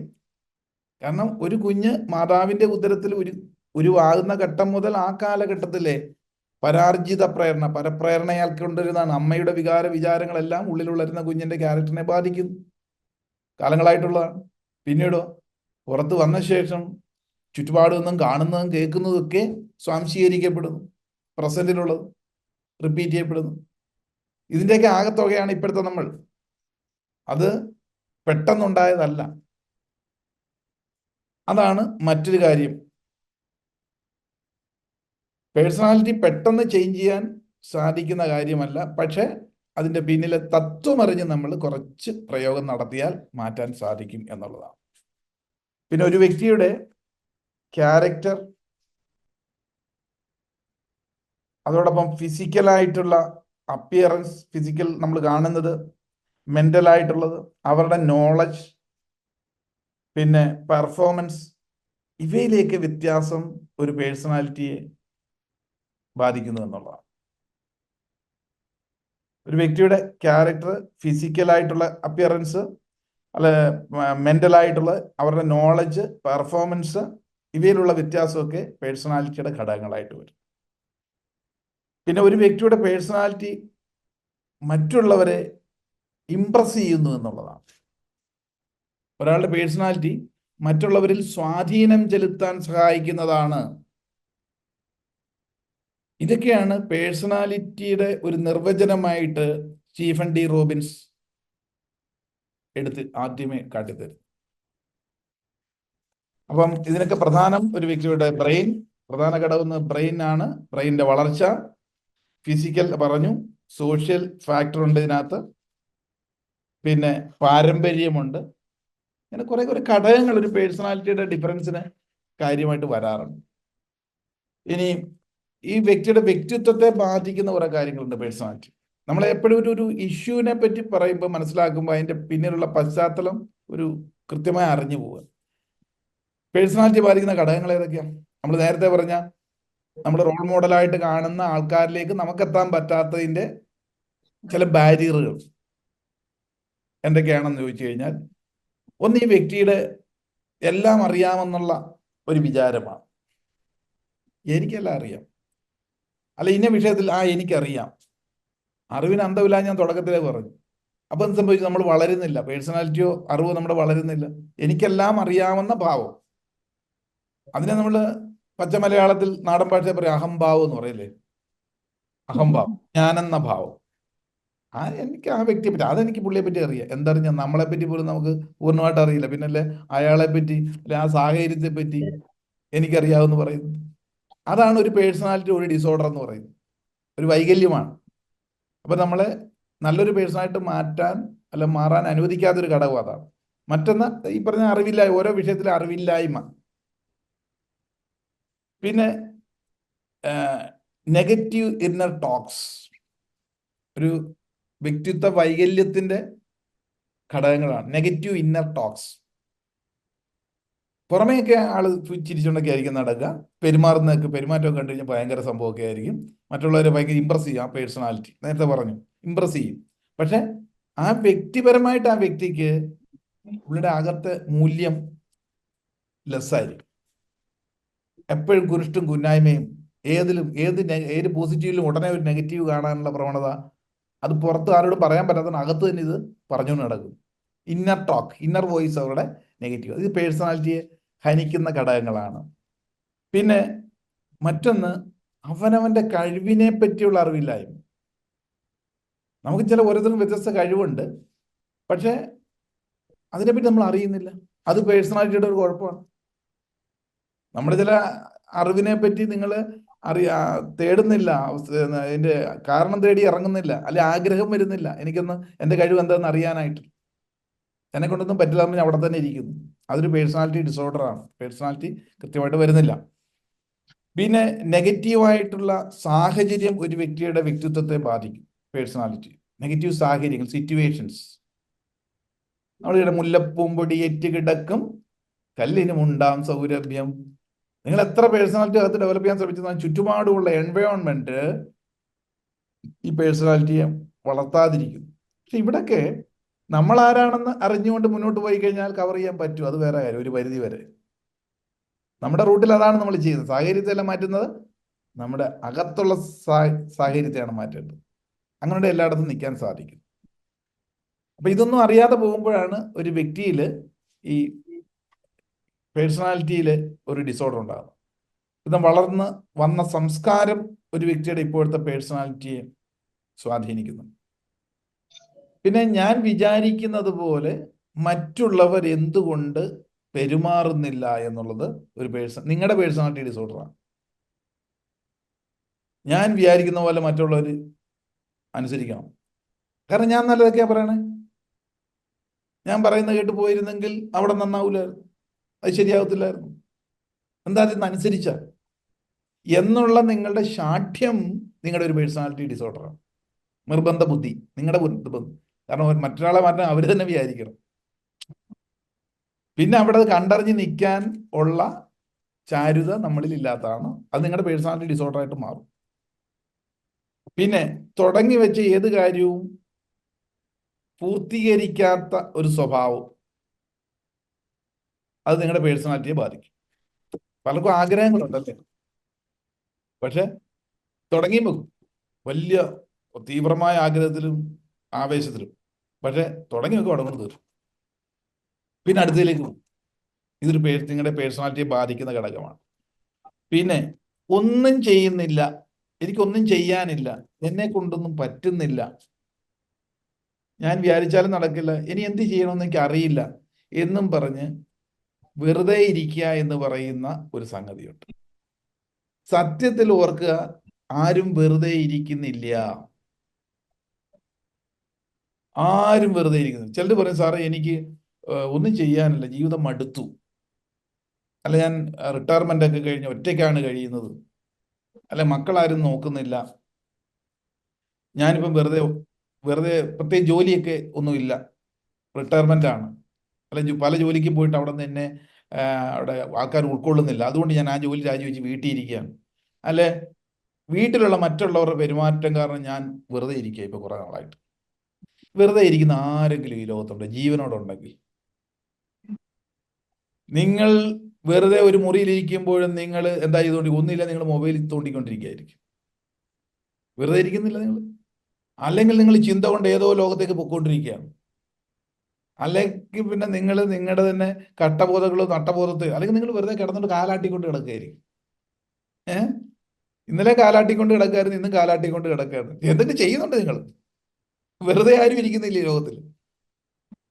അല്ലെങ്കിൽ ഓവർ തിങ്കിങ്. ഇത് സാധനം എല്ലാം വരുന്ന ഉണർന്നു കഴിയുമ്പോഴല്ലേ.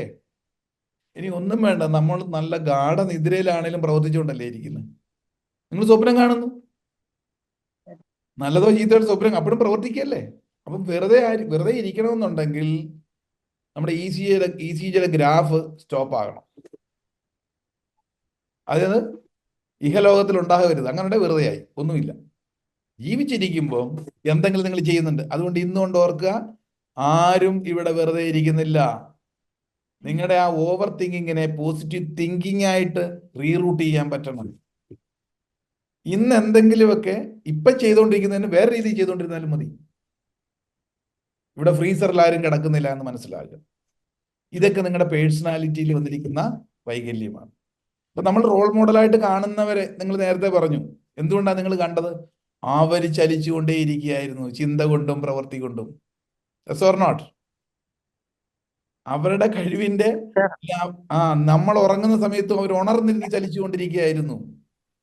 നിങ്ങളുടെ അതെ അച്ഛൻ സർ. മോഡലായിട്ട് കാണുന്നു, വിവേകാനന്ദനെ റോൾ മോഡലായിട്ട് കാണുന്നു, അല്ലെങ്കിൽ നമ്മുടെ ഗുരുപരമ്പരയിൽ ആരെയും കാണുന്നുവെങ്കിൽ നമ്മൾ ഉറങ്ങുന്ന സമയത്ത് അവർ ഉണർന്നിരിക്കുകയാണ്, ഉണർന്ന് പ്രവർത്തിച്ചുകൊണ്ടിരിക്കുകയാണ്. നമ്മളും പ്രവർത്തിക്കുന്നുണ്ട്, ഇങ്ങനെ ഇരുന്ന് ചിന്ത കൊണ്ട് വെറുതെ കാലും ആട്ടിയിരിക്കുകയാണ്, എന്തെങ്കിലുമൊക്കെ ചെയ്യുന്നുണ്ട്. അതിന് പുതിയൊരു ആക്ഷൻ എന്ന് പറയുന്നതിലേക്ക് പോകുന്നില്ല. ഇതൊരു വ്യക്തിയുടെ പേഴ്സണാലിറ്റി ഡിസോർഡറാണ്. ശരിയാണെന്നുണ്ടല്ലോ? ക്ലിയർ ആകുന്നില്ലേ? യെസ്. ഈ ജീവനോട് ഇരിക്കുമ്പോൾ മാത്രമേ നമുക്ക് പ്രവർത്തിക്കാൻ പറ്റൂ. വിശ്രമിക്കാൻ നമുക്ക് ഒരുപാട് സമയമുണ്ട്. സുദീർഘമായ വിശ്രമം നമുക്കുണ്ട്. പിന്നീട് ഒരിക്കലും ആഗ്രഹിച്ചാലും തിരിച്ച് ഈ ലോകത്തേക്ക് വരാൻ പറ്റില്ല. ചലിപ്പിക്കുമ്പം നല്ലവണ്ണം അങ്ങ് ചലിപ്പിച്ചാൽ പോരെ. ഇതിലേക്ക് നമുക്ക് ശ്രദ്ധിക്കാൻ സാധിക്കണം. പിന്നെ നെഗറ്റീവ് കാര്യങ്ങളിലുള്ള വ്യഗ്രത ഒരു വ്യക്തിയുടെ പേഴ്സണാലിറ്റിയെ ബാധിക്കുന്നു. ചിലർക്ക് അങ്ങനെയാണ്, കുറെ നാൾ അങ്ങനെ ആയി. നമ്മളോടൊപ്പം അസോസിയേറ്റ് ചെയ്ത സാഹചര്യമായിരിക്കാം, അല്ലെങ്കിൽ കുറച്ച് നാളുകൾ നിങ്ങൾ കണ്ട ഏതെങ്കിലും മീഡിയ ആയിരിക്കാം. ഇതിലൂടെയൊക്കെ കുറച്ച് അസോസിയേറ്റ് ചെയ്യുമ്പോൾ നമ്മുടെ സ്വഭാവമായിട്ട് അത് മാറി എപ്പോഴും അവർക്ക് നെഗറ്റീവ് കാര്യങ്ങൾക്കായിരിക്കും കൂടുതൽ ഫോക്കസ്, കൂടുതൽ സമയം അവർ സ്പെൻഡ് ചെയ്യുന്നു. അല്ല, ചില പ്രത്യേക വിഷയങ്ങളുണ്ട്, ഇങ്ങനെ അടിയിടിയും പ്രശ്നങ്ങൾ, രജസുണർത്തുന്ന പ്രശ്നങ്ങൾ. അപ്പൊ ഇന്നിപ്പോ തന്നെ നമ്മളെ ചാനലിലൂടെയും റീൽസിലും ഒക്കെ വരുന്ന ചിലർക്ക് ഇഷ്ടപ്പെട്ട ചില വാസനയുള്ളതായിരിക്കുമല്ലോ ഏറ്റവും കൂടുതൽ ആദ്യം നോക്കുക. ഈ പറയുന്ന സംഗതികൾ റിപ്പീറ്റ് ചെയ്ത് ഇവര് പുതിയൊരു അവരുടെ പേഴ്സണാലിറ്റി അത് ബാധിക്കുന്നുണ്ടാണ്. അപ്പോഴും ഒരു പ്രവർത്തിച്ചുകൊണ്ടായിരിക്കുന്നത്. വെറുതെ കുത്തിയിട്ട് ഇങ്ങനെ റീൽസ് കാണുമ്പോഴും ഒരു പ്രവർത്തിക്കല്ലേ. ഈ സാധനം ഇല്ലായിരുന്നെങ്കിൽ അടുത്ത റൂട്ടിലോട്ട് പോയേനെ. സോ നമ്മുടെ നെഗറ്റീവ് കാര്യങ്ങളുടെ വ്യഗ്രത, ചിലർക്ക് എപ്പോഴും ആരുടെയും കുശുമ്പും മുന്നായ്മയും ഇതിലൊക്കെ കേൾക്കുന്നതാണ് ഇഷ്ടം. അവർ പറയുന്നൊന്നുമില്ല, കേട്ടോണ്ടിരിക്കാൻ രസോ. ഇതിനോടുള്ള താല്പര്യം നിങ്ങളുടെ പേഴ്സണാലിറ്റിയെ ബാധിക്കുന്നു. അതുകൊണ്ട് ലിറ്ററലി ചെയ്യുന്നില്ലെങ്കിലും ശ്രദ്ധ നിങ്ങളുടെ അതിലാണെങ്കിൽ. മറ്റൊന്ന്, പുതിയത് പഠിക്കാൻ തൽപരതയില്ലായ്മ നിങ്ങളുടെ ഒരു പേഴ്സണാലിറ്റി ഡിസോർഡറാണ്. Something new. ഇന്ന് ഉറങ്ങുന്നതിന് മുമ്പ് നമ്മളിന്ന് റീക്യാപ്പ് ചെയ്ത് നോക്കണം. ഞാൻ ഇന്നലത്തെ നിന്ന് വ്യത്യസ്തമായ രീതിയിൽ ഇന്ന് എന്തെങ്കിലും ശേഖരിച്ചോ എൻ്റെ അറിവിൻ്റെ ഭണ്ഡാരത്തിലേക്ക്? ഇന്ന് ശേഖരിക്കുന്ന അറിവാണ് നാളത്തെ നമ്മുടെ മാറ്റത്തിലേക്ക് നയിക്കുന്ന ഒരു എസൻസ് എന്ന് പറയുന്നു, ഒരു കാറ്റലിക്സ് ആണ്. ഇന്ന് ഒരുപിടി അറിവുകളെങ്കിലും അക്വയർ ചെയ്ത ശേഷം മാത്രമേ ഉറങ്ങാൻ പാടുള്ളൂ. ചിലർ അക്കാഡമിക്കൽ കാര്യങ്ങളൊക്കെ ബിരുദമൊക്കെ എടുത്തു കഴിഞ്ഞാൽ പിന്നെ പഠനം അവിടെ നിർത്തി. പ്രത്യേകിച്ച് ഇതിനകത്ത് സ്കൂൾ ടീച്ചേഴ്സ് ഉണ്ടെങ്കിൽ ഞാൻ പറയുകയാണ്. ഞാനിപ്പം പല സ്കൂളുകളിലും കോളേജിലും ക്ലാസ് എടുക്കാൻ പോകുമ്പോൾ ഒരുപാട് വിദ്യാർത്ഥികളെ പഠിപ്പിക്കുന്ന അധ്യാപകരുണ്ട്. അവർ പഠിച്ചുകൊണ്ടിരുന്ന കാലഘട്ടത്തിൽ പഠിച്ച അക്കാഡമിക് പഠനം അവിടെ കൊണ്ട് തീർത്തിയിട്ട് ജോലി പ്രവേശിച്ചു കഴിഞ്ഞാൽ പിന്നെ പുതുതായിട്ടൊന്നും പഠിക്കുന്നില്ല. അത് ഏത് പ്രൊഫഷനിൽ എത്തിയവരായിക്കോട്ടെ, ഡോക്ടർ ആയിക്കോട്ടെ, എഞ്ചിനീയർ ആയിക്കോട്ടെ, നിങ്ങൾ ബിസിനസ്സുകാരനായിക്കോട്ടെ, അക്കാഡമിക്കലി ടെക്നിക്കലി പഠിച്ചു വന്നുകൊണ്ട് നിങ്ങൾക്കൊരു തൊഴിൽ കിട്ടി. അത് കഴിഞ്ഞാൽ പിന്നെ പഠനം അവിടെ നിർത്തിയിട്ട് നിങ്ങളുടെ കർമ്മത്തിലും പറയും ജീവിത പ്രാരാബ്ധമുണ്ട്, അതുണ്ട്, ഇതുണ്ട്, ഇതെല്ലാം ഉണ്ട്. ഇതിനിടയ്ക്ക് എവിടെ സാറെ പഠിക്കാൻ? എന്ത് പഠിക്കാനെന്ന് ചോദിച്ചാൽ സംതിങ് ന്യൂ, എന്തെങ്കിലും ഒരു പിടിയെങ്കിലും. ഇതില്ലെങ്കിൽ നിങ്ങളുടെ പഴയ പഠനമൊന്നും ഒരു കാര്യമില്ല. നിങ്ങൾ ഔട്ട്ഡേറ്റഡ് ആയിക്കൊണ്ടേയിരിക്കും. അന്നത്തെ പണ്ട് ചില ഡോക്ടേഴ്സിനെയൊക്കെ എനിക്ക് അറിയാം. പണ്ട് പഠിച്ച തിയറികളും ആ സിസ്റ്റവും കാര്യങ്ങളും ഒക്കെ തന്നെയാണ് അവർ തലേ. അവർ ഒക്കെ പ്രൊഫഷനിലെത്തി, ലിമിറ്റഡ് ആയിട്ടുള്ള അന്നന്ന് വരുന്ന പേഷ്യൻസിനെ നോക്കും, മെഡിസിൻ പ്രിസ്ക്രൈബ് ചെയ്യും. അന്നുള്ള അറിവുകൾ മാത്രമേ ഉള്ളൂ. ഇപ്പം പല മരുന്നുകൾ പോലും ഇല്ല മാർക്കറ്റിൽ, മെത്തേഡുകൾ മാറി. അപ്പോഴത്തേക്ക് എന്ത് ചെയ്യും? ഇദ്ദേഹത്തിന് എടുത്തിട്ട് ആൾക്കാർ വരുന്നില്ല, പറഞ്ഞു വരുമ്പോൾ ബോർഡൊക്കെ വെച്ചിരിക്കുള്ളൂ. കാലഘട്ടം മാറുന്നതനുസരിച്ച് ആ അറിവിനെ അപ്ഡേറ്റ് ചെയ്തുകൊണ്ടിരുന്നാൽ എന്ത് സംഭവിക്കുന്നു? എപ്പോഴും ലൈവായിട്ട് നിൽക്കും, അല്ലെ ഔട്ട്ഡേറ്റഡ് ആകും. അപ്ഡേറ്റ് ചെയ്തില്ലെങ്കിൽ നമ്മൾ ഔട്ട്ഡേറ്റഡ് ആകുന്നു ജീവിതത്തിൽ നിന്ന് പോലും. അതുകൊണ്ട് കൺസിസ്റ്റന്റ് ആയിട്ടുള്ള നോളജ് അക്വയർ ചെയ്യുക എന്ന് പറയുന്നത് ഒരു പേഴ്സണാലിറ്റി അപ്ലിഫ്റ്റ് ചെയ്യുന്ന സമയം. ഇത് ഇല്ലാത്തതാണ് പേഴ്സണാലിറ്റി ഡിസോർഡറിന്റെ ഒരു കാരണം. ക്ലിയർ ആവുന്നുണ്ടോ? അപ്പം ഇതിന് നമ്മുടെ ഭാഗത്ത് ശ്രമം ആവശ്യമുണ്ട്. പിന്നെ പലരെ പറ്റിയും ഉള്ള ബിലീഫ് സിസ്റ്റം മാറ്റാൻ പറ്റാത്തതിലുള്ള നിങ്ങളുടെ കഴിവ് കുറവ്. പലരെ പറ്റിയുമുള്ള നിങ്ങളുടെ ബിലീഫ് സിസ്റ്റം മാറ്റാൻ തയ്യാറാകാത്തത് ഒരു പേഴ്സണാലിറ്റി ഡിസോർഡറാണ് നിങ്ങളുടെ. കാരണം നമുക്ക് തന്നെ പലർക്കും വിഷമം ഉണ്ടായിട്ടുണ്ടാകും അല്ലേ? നിങ്ങൾ ഒരുപാട് മാറിയിട്ടുണ്ടാകും കൊണ്ട് അറിവിന്റെ കാര്യത്തിലും പ്രശ്നം. പക്ഷെ നിങ്ങളെ പണ്ട് തൊട്ടേ അറിയുന്ന പലരും നിങ്ങളെ അംഗീകരിക്കില്ല. അപ്പൊ നമുക്ക് വിഷമം വരും. നിങ്ങളുടെ കുടുംബത്തിലോ നിങ്ങൾ ജനിച്ചു വളർന്ന സ്ഥലത്തോ ഒക്കെ ആ അവനല്ലേ അയക്കല്ല, അവക്ക് എന്തറിയാം, ഞാൻ എത്ര കൊച്ചിലെ മുതൽ കാണുന്നല്ലേ. പക്ഷെ അവരന്ന് കണ്ടതൊക്കെ ആ ബിലീഫ് സിസ്റ്റം അവരുടെ ഉള്ളിൽ കിടക്കുക, അതിനപ്പുറത്തോട്ട് മാറുന്നില്ല. അപ്പൊ ആ കാഴ്ചപ്പാട് നമ്മളിലുണ്ട്, അത് നിങ്ങളുടെ ഡിസോർഡറാണ്. നമ്മുടെ മക്കൾ വളർന്നു, ചുറ്റുപാടുകള് പലരും ഇത്ര നാൾ കണ്ടവരെ പോലെ ഒന്നുമല്ല, അവർ നമ്മളെക്കാളും ഒരുപാട് ഉന്നതങ്ങളിൽ എത്തിയാലും അന്നത്തെ നിങ്ങളുടെ മനസ്സിലെ ആ പിക്ചർ അതേപോലെ തന്നെ അവരെ പറ്റി കാണുന്നത് നിങ്ങളുടെ ഒരു പേഴ്സണാലിറ്റി ഡിസോർഡർ ആണ്.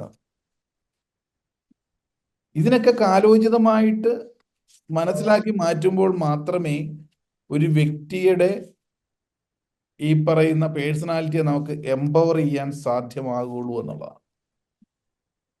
അതിനാദ്യം എന്താ വേണ്ടത്? ശരിയായ ഒരു റിയലൈസേഷൻ വേണം. നമ്മളെ പറ്റി തന്നെയുള്ള ഈ ഒരു വിഷയത്തിലുള്ള നല്ല ഒരു റിയലൈസേഷൻ.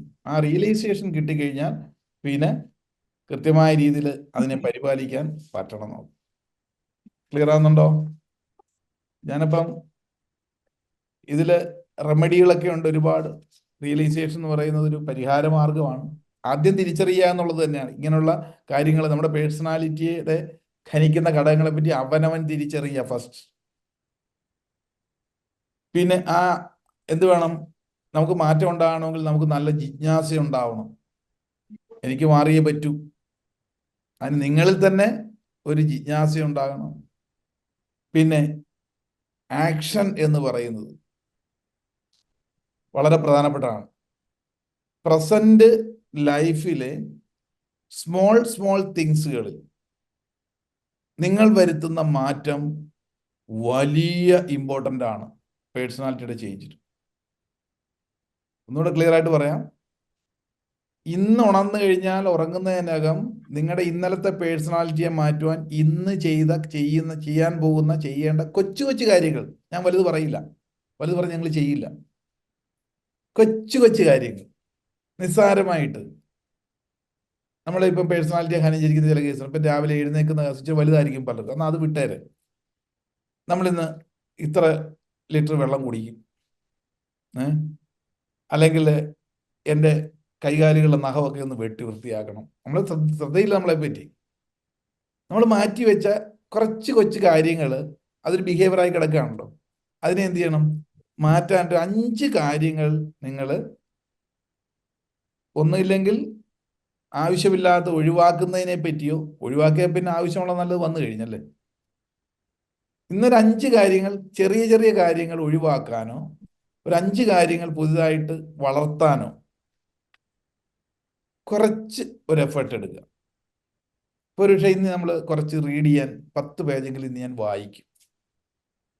ഈ നോളജ് ഇല്ലാത്തതാണല്ലോ പലപ്പോഴും നമ്മുടെ പേഴ്സണാലിറ്റിയെ ബാധിക്കും. അല്ലെങ്കിൽ ഞാനൊരു നല്ല ഒരു ഇൻഫർമേഷൻ കണ്ടു, കേട്ടു, അല്ല എടുക്കുന്നു, അതിൽ നിന്ന് ഞാൻ എടുത്ത് കളക്ട് ചെയ്ത് എഴുതി വെക്കും. നമുക്ക് ചെയ്യാൻ പറ്റുന്നത്. അല്ല ഒന്നും വേണ്ട, ഇന്ന് ഞാൻ എല്ലാ ദിവസവും കുളിക്കാറുണ്ട്, ഭംഗിയായിട്ട് ഇന്ന് ഞാൻ കുളിക്കും ശ്രദ്ധിച്ച്. ചില കാര്യങ്ങളിൽ മാറ്റം, കൊച്ചു കൊച്ചു മാറ്റം ഇന്ന് വരുത്തുമെങ്കിൽ തീർച്ചയായിട്ടും നാളെ വലിയ വലിയ കാര്യങ്ങൾ ചെയ്യാനുള്ള ഒരു ഹാബിറ്റ് നിങ്ങളിൽ വരും. പലരുടെയും ഒരു പ്രശ്നം സാമ്പത്തിക പ്രശ്നമാണ്. സാമ്പത്തികമായിട്ടുള്ള ഇഷ്യൂസൊക്കെ ഒരുപാട്, സമ്പന്നത. നിങ്ങൾ ഇന്ന് മുതൽ കുറച്ച് സമ്പാദ്യത്തിനായിട്ടൊന്ന് മാറ്റി വെക്കും. ഞാൻ എനിക്ക് ലഭിച്ചിരിക്കുന്നതിൽ നിന്നും ഒരു 100 രൂപ ഫിക്സഡായിട്ട് മാറ്റി വെക്കും, ഇൻവെസ്റ്റ് ചെയ്യും. ഇൻവെസ്റ്റ്മെന്റ് എന്ന് പറയുന്നത് എൻ്റെ ജീവിതത്തിൽ ഒരു ശീലമാക്കാൻ ശ്രമിക്കും. ഇന്ന് തൊട്ട് തീരുമാനിച്ചു ഒരു 200 രൂപ 100 രൂപ എല്ലാ ദിവസവും കുറച്ച് ഇൻവെസ്റ്റ് ചെയ്യുന്നു. അതിൽ ഞാൻ തൊടില്ല, എന്ത് തന്നെ ഞാൻ തൊടില്ല എന്നുള്ള രീതിയിൽ റിപ്പീറ്റ് ചെയ്ത് നിങ്ങളുടെ ഏതായിട്ട് മാറും, സ്വഭാവമായി മാറും. അപ്പൊ കൂടുതൽ ഏണിങ്സ് വരുന്നതോടൊപ്പം നിങ്ങൾ ഇൻവെസ്റ്റ് ചെയ്യാനും കൂടുതൽ ഇതൊരു ഹാബിറ്റായിട്ട് മാറും.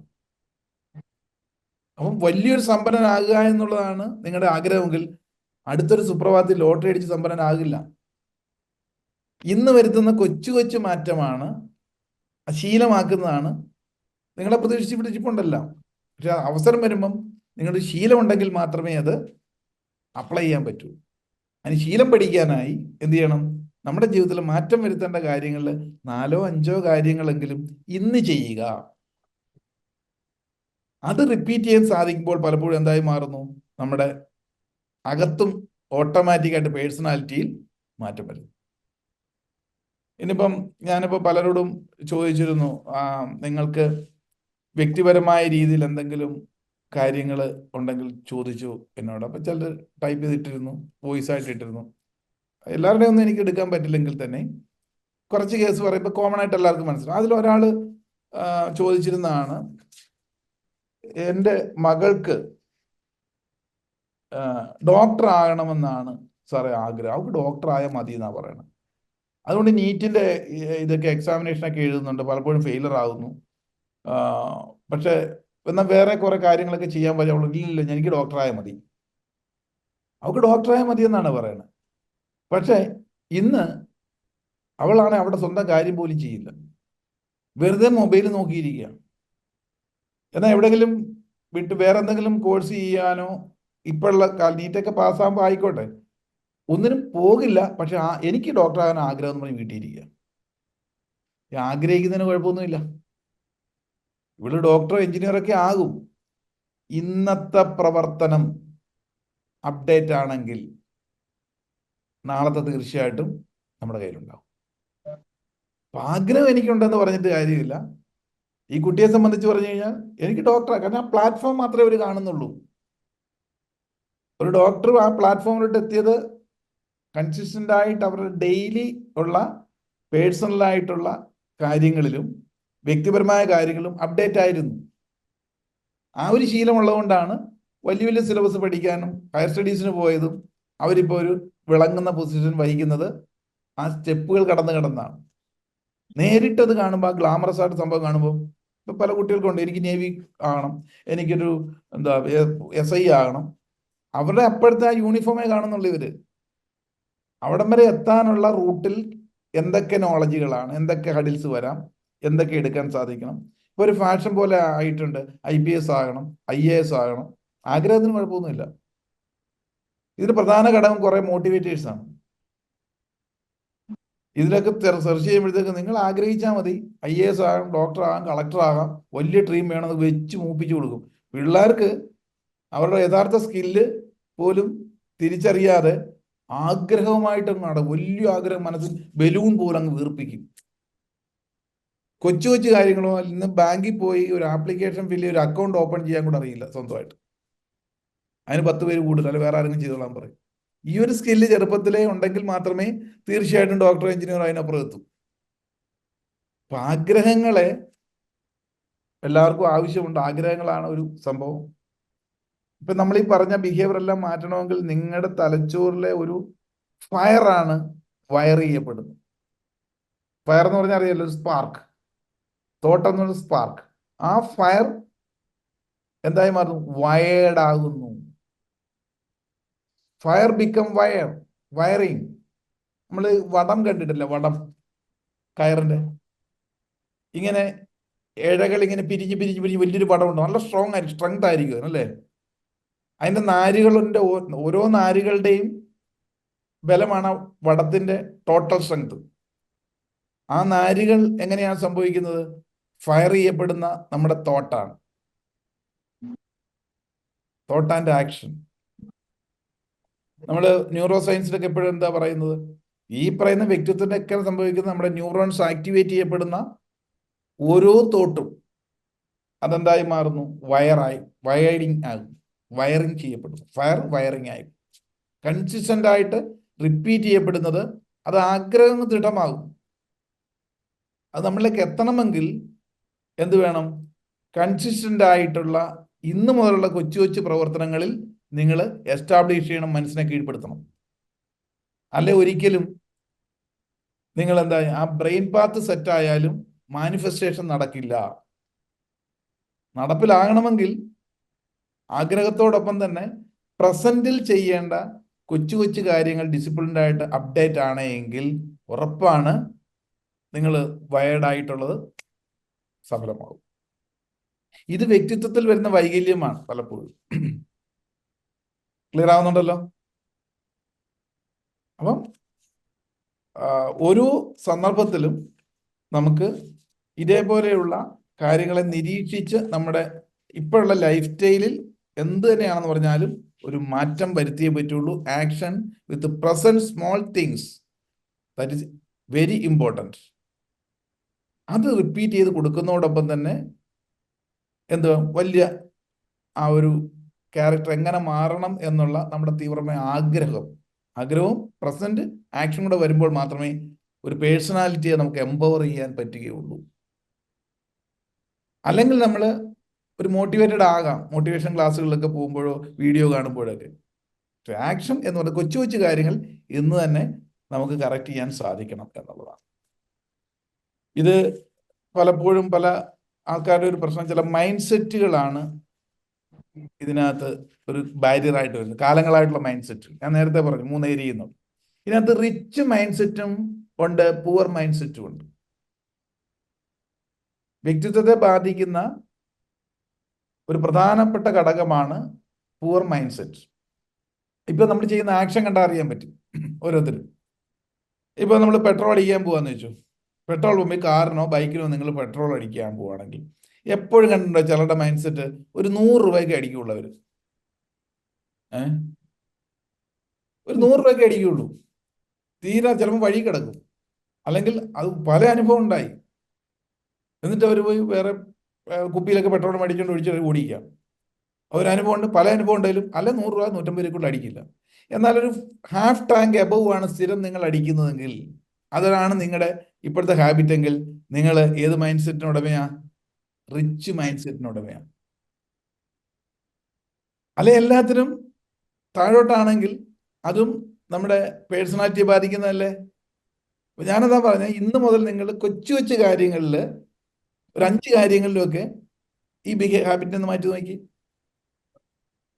ഇനിയും ചിലരെ സംബന്ധിച്ച് പറഞ്ഞാൽ ഈ ഹോട്ടലിലൊക്കെ ചെന്ന് കഴിഞ്ഞാലേ ഭക്ഷണമൊക്കെ കഴിക്കും, നല്ല ഹോട്ടലിലാണ് കയറിയിരിക്കുന്നത്, ഭക്ഷണമൊക്കെ കഴിച്ചു കഴിഞ്ഞാൽ ഒരു 1 രൂപ പോലും 2 രൂപ പോലും കണക്ക് പറഞ്ഞ് തിരിച്ചു മേടിക്കേണ്ടതാണ്, പൈസ നിന്ദിക്കാൻ പാടില്ല. പക്ഷെ അത് ബാർഗൻ ചെയ്ത് തിരിച്ചു മേടിക്കല്ല, 10 രൂപ ടിപ്പ് കൊടുക്കില്ല, അല്ല ഒരു 15 രൂപ നമ്മുടെ ഉണ്ട്.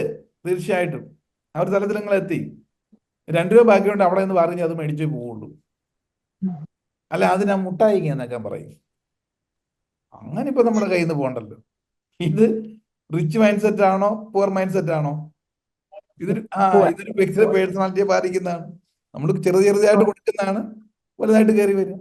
പിന്നെ പലപ്പോഴും എവിടെ പോയാലും നമ്മൾ ഡിസ്കൗണ്ട് ചോദിക്കുക. എന്തിനു പോയാലും ഡിസ്കൗണ്ട് ഉണ്ടോ, എന്നാലും ഒരു സംതൃപ്തിയുള്ളൂ, നമ്മുടെ ഒരു സന്തോഷം. ഡിസ്കൗണ്ട് ഉണ്ടോ എല്ലാത്തിനും?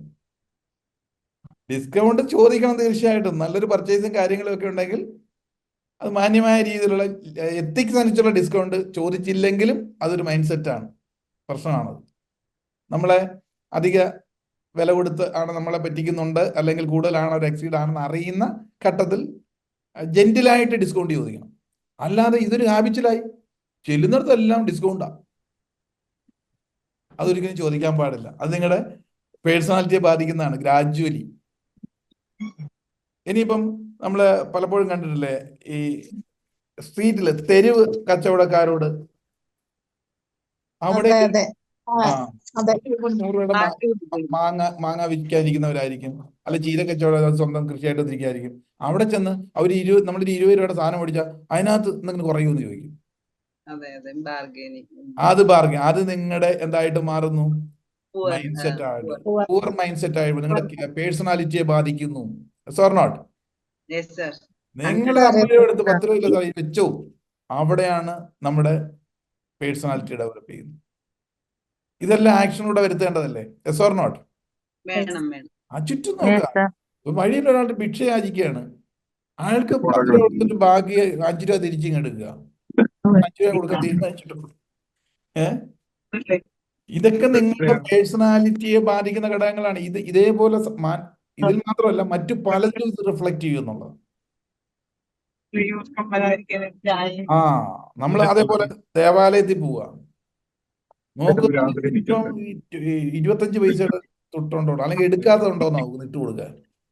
അവരല്ല പുള്ളി കാണത്തില്ലെന്ന് വിചാരിക്കും. അല്ലെങ്കിൽ ഏറ്റവും പഴയ നോട്ട്, ഇത് വേറെ കടകളിൽ പോയിട്ട് എടുക്കത്തില്ല, എന്നാ അവിടെ ഭണ്ഡാരത്തിൽ ഇരിക്കട്ടെ. ഇത് നിങ്ങളുടെ എന്ത് സെറ്റാ? പുവർ മൈൻഡ് സെറ്റാ. Or not? Yes, sir. നമ്മുടെ നിത്യജീവിതത്തിലെ ചില മൈൻഡ് സെറ്റുകൾ ഇതെല്ലാം നമ്മുടെ പേഴ്സണാലിറ്റിയെ ബാധിക്കുന്നു. എപ്പോഴും ലേറ്റായിട്ട് അറ്റൻഡ് ചെയ്യുന്ന പ്രവണത നിങ്ങളുടെ പേഴ്സണാലിറ്റിയെ ബാധിക്കുന്നു. എപ്പോഴും ലേറ്റാണ് ഇവർ ഏത് കാര്യത്തിൽ. ഇപ്പൊ ഒരു ട്രെയിനിന് നമ്മൾ ബുക്ക് ചെയ്തിട്ടുണ്ട്, റിസർവ് ചെയ്തിട്ടുണ്ട്. ട്രെയിൻ 10 മണിക്ക് പുറപ്പെടേണ്ടതാണ്. അത് സ്റ്റാർട്ടിംഗ് പോയിന്റ് നമ്മളുടെ ആ സ്റ്റേഷനിലാണ്. നിങ്ങൾക്ക് വീട്ടിൽ നിന്നും ആ സ്റ്റേഷൻ വരെ പോകാനുള്ള ഡിസ്റ്റൻസ് 1/2 മണിക്കൂറാണ് നോർമൽ റണ്ണിങ് ടൈം. നിങ്ങൾക്ക് വേറെ പണി ഒന്നുമില്ലെങ്കിലും വെറുതെ ഇരിക്കുവാണെങ്കിലും നിങ്ങൾ 9:30 വരെ വീട്ടിലിരിക്കും. 10 മിനിറ്റ് മുമ്പ് പോവില്ല. ഇത് നിങ്ങളുടെ ഒരു പുവർ മൈൻഡ് സെറ്റ് ആണ്. Yes or not? Yes. Yes. Yes, sir. അപ്പൊ ഇത് റിപ്പീറ്റ് ചെയ്യുന്നത് നമ്മുടെ എന്തായിട്ട് പേഴ്സണാലിറ്റി ബാധിക്കുന്നു. ഇപ്പൊ നിങ്ങളൊരു സ്ഥലത്തേക്ക് ഇറങ്ങുമ്പം ഒരു വ്യക്തിയുടെ ഇമേജ് എന്ന് പറയുന്നത് വളരെ പ്രധാനപ്പെട്ടതാണ്. ഇമേജ് ഓരോ സ്ഥലത്തും നമ്മൾ പോകുമ്പോൾ എടുത്തണിയുന്ന, ഞാൻ നേരത്തെ പറഞ്ഞ ചില മാസ്ക് ഉണ്ട്. അതിന് ഉചിതമായുള്ളതായിരിക്കണം. നിങ്ങളൊരു ദേവാലയത്തിൽ പോകുമ്പോൾ ധരിക്കുന്ന ഡ്രസ്സ് എങ്ങനെയായിരിക്കണം? ഒരു വിവാഹത്തിന് പോകുമ്പോൾ എങ്ങനെയായിരിക്കണം? ഒരു മരണ വീട്ടിൽ പോകുമ്പോൾ എങ്ങനെയായിരിക്കണം? നിങ്ങളുടെ പ്രായത്തിനനുസരിച്ചുള്ളത് എങ്ങനെയായിരിക്കണം? ഇതിനനുസരിച്ചുള്ളതായിരിക്കണം മറ്റുള്ളവർ നമ്മളെ കാണുമ്പോഴുള്ളത്. ബോഡി ലാംഗ്വേജ് പേഴ്സണാലിറ്റിയുടെ വളരെ പ്രധാനപ്പെട്ട ഒരു ഘടകമാണ്. നിങ്ങളുടെ നടപ്പ്, ഉടുപ്പ്, സംസാരം, ഇതെല്ലാം റിച്ച് മൈൻഡ് സെറ്റും പുവർ മൈൻഡ് സെറ്റുമായിട്ട് വരും. പേഴ്സണാലിറ്റി ജെന്റിലായിരിക്കുക, അവസരോചിതമായിരിക്കുക. മറ്റുള്ളവർ നിങ്ങളെ, ഞാൻ നേരത്തെ തുടക്കത്തിൽ പറഞ്ഞു, ഒരാളുടെ പേഴ്സണാലിറ്റി മറ്റുള്ളവരെയും സ്വാധീനിക്കും. നിങ്ങളൊരു ദേവാലയത്തിൽ പോകാന്ന് വിചാരിച്ചോണ്. ഒരാള് ഭയങ്കരമായിട്ട് ഓവറായിട്ട് മേക്കപ്പ് ഒക്കെ ചെയ്ത് മറ്റുള്ളവരുടെ അറ്റൻഷൻ സീക്ക് ചെയ്യത്തക്ക രീതിയിൽ അവരിങ്ങോട്ട് വന്നു. ഭയങ്കര സ്മെല്ലൊക്കെ ഉള്ള സ്പ്രേ ഒക്കെ അടിച്ചുകൊണ്ട് തലമുടിയിലൊക്കെ ഇതൊക്കെ വെച്ച് പിടിപ്പിച്ച് ഭയങ്കര കിന്നരിയുള്ള ഡ്രസ്സൊക്കെ ഇട്ട് അവരും തൊഴാൻ വന്നിരിക്കുന്നു. അപ്പോഴത്തേക്ക് വളരെ മാനസിക പ്രശ്നവും കാര്യങ്ങളുള്ള ഒരു ഭഗവാനെ പ്രാർത്ഥിക്കാൻ വന്നപ്പോൾ ഇവരിലോട്ടാണ് നോക്കുന്നത്. അവരെന്തൊക്കെയാ കാണിച്ചിരിക്കുന്നു? സത്യം പറഞ്ഞാൽ ആ പാപം മുഴുകയും ഇവര് ചുമക്കുകയാണ്, ഈ ഒരുങ്ങിപ്പോയവര്. ദേവനിലുള്ള ശ്രദ്ധ ഇവരിലേക്ക് പോയി ആ വ്യക്തിയുടെ ഉള്ളിൽ മാലിന്യം കയറ്റി. ഇതൊരു പേഴ്സണാലിറ്റി ഡിസോർഡർ അല്ലേ? അപ്പൊ നമ്മള് ഓരോ ചുറ്റുപാടിലും സംഭവിച്ചുകൊണ്ടിരിക്കുകയാണ്. അനുനിമിഷം നമ്മളിലും നമുക്ക് ചുറ്റുപാടുകളിലും ഇങ്ങനെയുള്ള പേഴ്സണാലിറ്റി ഉണ്ടെങ്കിൽ അതിനെ എംപവർ ചെയ്യാൻ പറ്റില്ല. തെറ്റ് നമ്മുടെ ഭാഗത്തു നിന്നുണ്ടായിട്ടുണ്ട്. യെസ്, മനുഷ്യനാണ്, മനുഷ്യ സഹജമാണ്. അറിഞ്ഞോ അറിയാരോ ചെറുതും വലുതുമായിട്ടുള്ള തെറ്റുകൾ സംഭവിക്കാം. തെറ്റ് സംഭവിച്ചിട്ടുണ്ടെങ്കിൽ ആ തെറ്റിനെ സ്വയം നമ്മൾ അഡ്മിറ്റ് ചെയ്യുക മാത്രമല്ല, അത് ഒരു സമൂഹത്തിലാണോ വ്യക്തികളാണോ അതിനെ നമ്മൾ അവരുടെ മുന്നിൽ അഡ്മിറ്റ് ചെയ്യാൻ പറ്റും. തെറ്റിനെ അഡ്മിറ്റ് ചെയ്യാന്നവർക്ക് മാത്രമേ മാറ്റം ഉണ്ടാവുകയുള്ളൂ, അല്ലെ മാറ്റം ഉണ്ടാകില്ല. അവരെ മാറ്റാനും പറ്റില്ല. ക്ലിയർ ആവുന്നുണ്ടോ? ഇത് അങ്ങനെയുള്ള വ്യക്തികൾക്ക് ഒരിക്കലും എംപവർ ആകാൻ പറ്റില്ല. പേഴ്സണാലിറ്റി ഒരു എംപവർമെന്റ് കിട്ടില്ല. അപ്പൊ ആദ്യം വേണ്ടത് ആ ഒരു റിയലൈസേഷനാണ്. നമ്മൾ ഈ ചെയ്യുന്നതെല്ലാം ഓട്ടോമാറ്റിക്കായിട്ട് നമ്മുടെ പേഴ്സണാലിറ്റിയാണ് ബാധിക്കുന്നത്. അതിനെ മാറ്റണമെങ്കിൽ നമ്മൾ തന്നെ വിചാരിച്ചാലേ പറ്റുള്ളൂ. അപ്പൊ ഇത് നമ്മൾ നേരത്തെ ഒരു സയന്റിഫിക് ആയിട്ട് നമ്മുടെ ഈ ബാച്ചിലൂടെ പോകുന്നവർക്കറിയാം, നമ്മുടെ കോഴ്സുകൾ പല കോഴ്സുകളിൽ അറ്റൻഡ് ചെയ്തുകൊണ്ടിരിക്കുന്നവർക്കറിയാം ഒരാളുടെ ഈ തോട്ട് എനർജി എങ്ങനെയാണ് പ്രവർത്തിക്കുന്നത്. ചിന്തകളാണല്ലോ എവിടെ എത്തുക. ഞാനതിൻ്റെ വശങ്ങളിലേക്കൊന്നും കടക്കുന്നത്, കാരണം ഫ്രഷേഴ്സ് ആയിട്ടുള്ള ഒരുപാട് ആൾക്കാർ ഇതിനകത്തുണ്ട്. 200 പേരോ ആൾക്കാർ ഇപ്പം തന്നെ ഇതിനകത്തുണ്ട്. അപ്പോൾ അതിൽ പലരും ആത്മനക്ഷത്രയിലും ഫ്രഷായിട്ട് നമ്മുടെ ഇതിൽ ജോയിൻ ചെയ്തുകൊണ്ടിരിക്കുന്ന ആൾക്കാരാകുമ്പോൾ നമ്മൾ ഇവിടെ ഇരിക്കുന്ന സീനിയേഴ്സിൻ്റെ അറിയുന്ന പല കാര്യങ്ങളും അറിയണമെന്നില്ല. എന്നാൽ തന്നെ ഓർക്കുക, കോമൺ ആയിട്ട് ഓർക്കുക, നമ്മുടെ ചിന്തകൾ ഏത് തരത്തിലാണോ അത് തന്നെയല്ലേ ആയിത്തീരുന്നത്. ഈ ചിന്തകൾ ആണ് നമ്മളിൽ നിന്ന് പുറത്തേക്ക് വരുന്നൊരു വാക്കായിക്കോട്ടെ, പ്രവൃത്തി ആയിക്കോട്ടെ. ഏത് പ്രവൃത്തി ഇപ്പം നമ്മൾ ഡ്രൈവ് ചെയ്യുകയാണെങ്കിൽ നമ്മുടെ ചിന്തകൾക്കനുസരിച്ചാണ് സ്റ്റിയറിംഗ് മൂവ് ചെയ്യുന്നതും യാത്ര ചെയ്യപ്പെടുന്നത്. നിങ്ങൾ നടക്കുന്നതായിക്കോട്ടെ, എന്ത് തയ്യാറെടുക്കുന്ന നമ്മുടെ ചിന്തകളാണ്. Your thoughts become your words and action. പെന്നിൽ വന്ന ചിന്തകളാണ് വാക്കുകളും ആക്ഷനായിട്ടും വരുന്നത്. These words and action become your habit, sorry behaviour. മൂന്നാമത് ഹാബിറ്റ്. ഹാബിറ്റ് എന്ന് പറഞ്ഞാൽ എന്താ അർത്ഥം? സ്വഭാവം. സ്വഭാവം. ശീലം. ശീലം. നല്ല ശീലമുണ്ട്, ചീത്ത ശീലമുണ്ട്. കുട്ടികളൊക്കെ ആദ്യം ശീലമാണ് കാണിക്കുന്നത്, കണ്ടിട്ടുണ്ടോ? പല ശീലങ്ങളും അല്ല സുശീല? അതായത് ശീലങ്ങൾ. അതായത് ഒരു കുട്ടി രാവിലെ എഴുന്നേറ്റ് ക്ലീനിങ് ഒന്നും നടത്തുന്നില്ല, അവൻ ഹൈജീൻ ആകാതെ ഇരിക്കുന്ന ഒരു ശീലമാണ്. 1-2 ദിവസം കാണിച്ച് 3 ദിവസം കാണിക്കുന്ന ശീലം. അതിനെ പേരൻസ് ഒന്ന് തിരുത്തിയാൽ, അവനത് ആവർത്തിക്കാതിരിക്കാനുള്ള ഒരു ശീലം ആക്കിയാൽ ഒരു ശിക്ഷ കിട്ടുമെന്നോ അല്ല സ്നേഹത്തിൽ നമ്മൾ പറഞ്ഞാലോ അത് കിട്ടുന്നതിന്, പ്രശംസ കിട്ടുന്നതിന് വേണ്ടിയിട്ടോ അവൻ അത് നിർത്തി കുറച്ച് ദിവസം കഴിഞ്ഞാൽ അത് ബിഹേവിയർ ആവും. Your habit become your behaviour. അത് സ്വഭാവമാണ്. അപ്പം നമ്മൾ ആദ്യം പറഞ്ഞു, നമ്മുടെ ഈ പേഴ്സണാലിറ്റിയുടെ ഒരു ഉപജ്ഞാതാവിനെ പറ്റി നമ്മൾ പറഞ്ഞു. എന്താ പുള്ളിയുടെ പേര് ഓർക്കുന്നുണ്ടോ? Stephen D Robinson. അദ്ദേഹം പറഞ്ഞ എന്താ?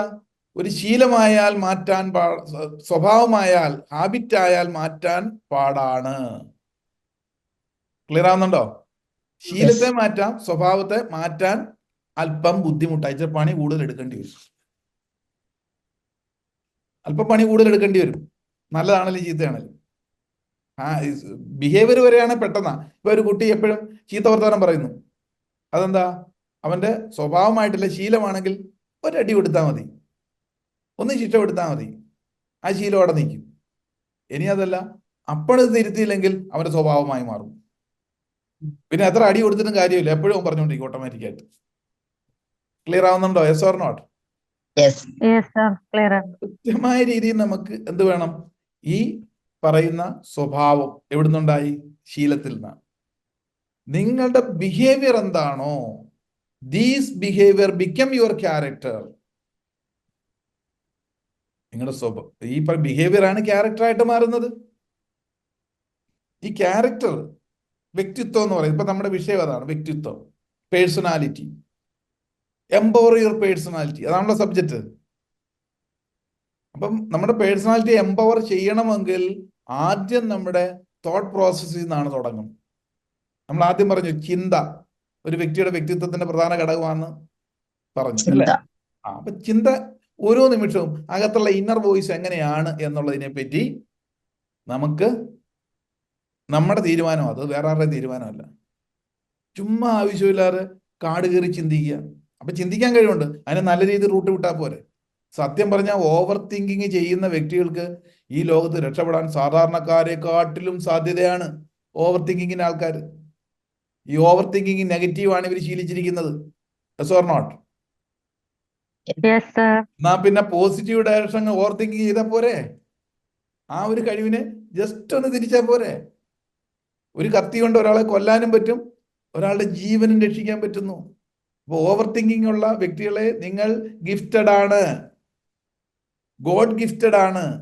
ഇത് നമ്മൾ അറിയുന്നില്ല. പലരും എൻ്റെ അടുത്തോട്ട് വരുന്നവർ പറയുന്ന, സാറേ എൻ്റെ പ്രശ്നം ഓവർ തിങ്കിങ് ആണ്. ഉള്ളുകൊണ്ട് സഹതാപം തോന്നും നമുക്ക്. ഞാൻ ആലോചിക്കുന്ന പലപ്പോഴും എനിക്ക് ഈ ഓവർ തിങ്കിങ് എന്ത് വരുന്നില്ലല്ലോ, അതിന് നമുക്ക് നല്ല ഡയറക്ഷൻ കിട്ടാൻ പറ്റും. നമ്മൾ കറക്റ്റായിട്ട് ഓർക്കണം, ഓവർ തിങ്കിങ് എന്ന് പറയുന്നത് നിങ്ങളുടെ ശാപമല്ല, ശത്രുവല്ല. അതിനെ മാനേജ് ചെയ്യുന്ന ഈ റൂട്ടിലൂടെ ആണെങ്കിൽ നിങ്ങളിപ്പോൾ എന്തിനെ പറ്റിയാണോ ചിന്തിക്കുന്നത്, ഈ സാഹചര്യത്തെ പറ്റിയാണോ, വ്യക്തികളാണോ, അവരിലും അപ്പുറം നിങ്ങൾക്ക് എത്താൻ സാധിക്കും. ആ ഒരു ടൂൾ ഗോഡ് ഗിഫ്റ്റഡ് ആണ് നിങ്ങൾ. ഇനി ഓവർ തിങ്കിങ് എന്ന് പറഞ്ഞാൽ ആരും എൻ്റെ അടുത്തേക്ക് വന്നേക്കരുത്. ഞാൻ പലപ്പോഴും പറയാറുണ്ട്, നമ്മൾ ഇതിനൊക്കെ വിശ്വാസങ്ങളിലേക്ക് പോകുമ്പം പറയാറുണ്ട്, എന്നെ രക്ഷിക്കുന്നത് എൻ്റെ എട്ടുകാട്ട് ഭഗവതിയാണ്, അവിടുത്തെ ഉണ്ണിയേശുവാണ് ഈ വീടിൻ്റെ നാഥൻ എന്നൊക്കെ എഴുതി വെക്കും. ഇനി നിങ്ങൾ എഴുതി വെക്കണം, എൻ്റെ ആറ്റിറ്റ്യൂഡ്, എൻ്റെ മനോഭാവം, എൻ്റെ കയ്യിരിപ്പാണ് എൻ്റെ ഈ വീടിൻ്റെ നാഥൻ.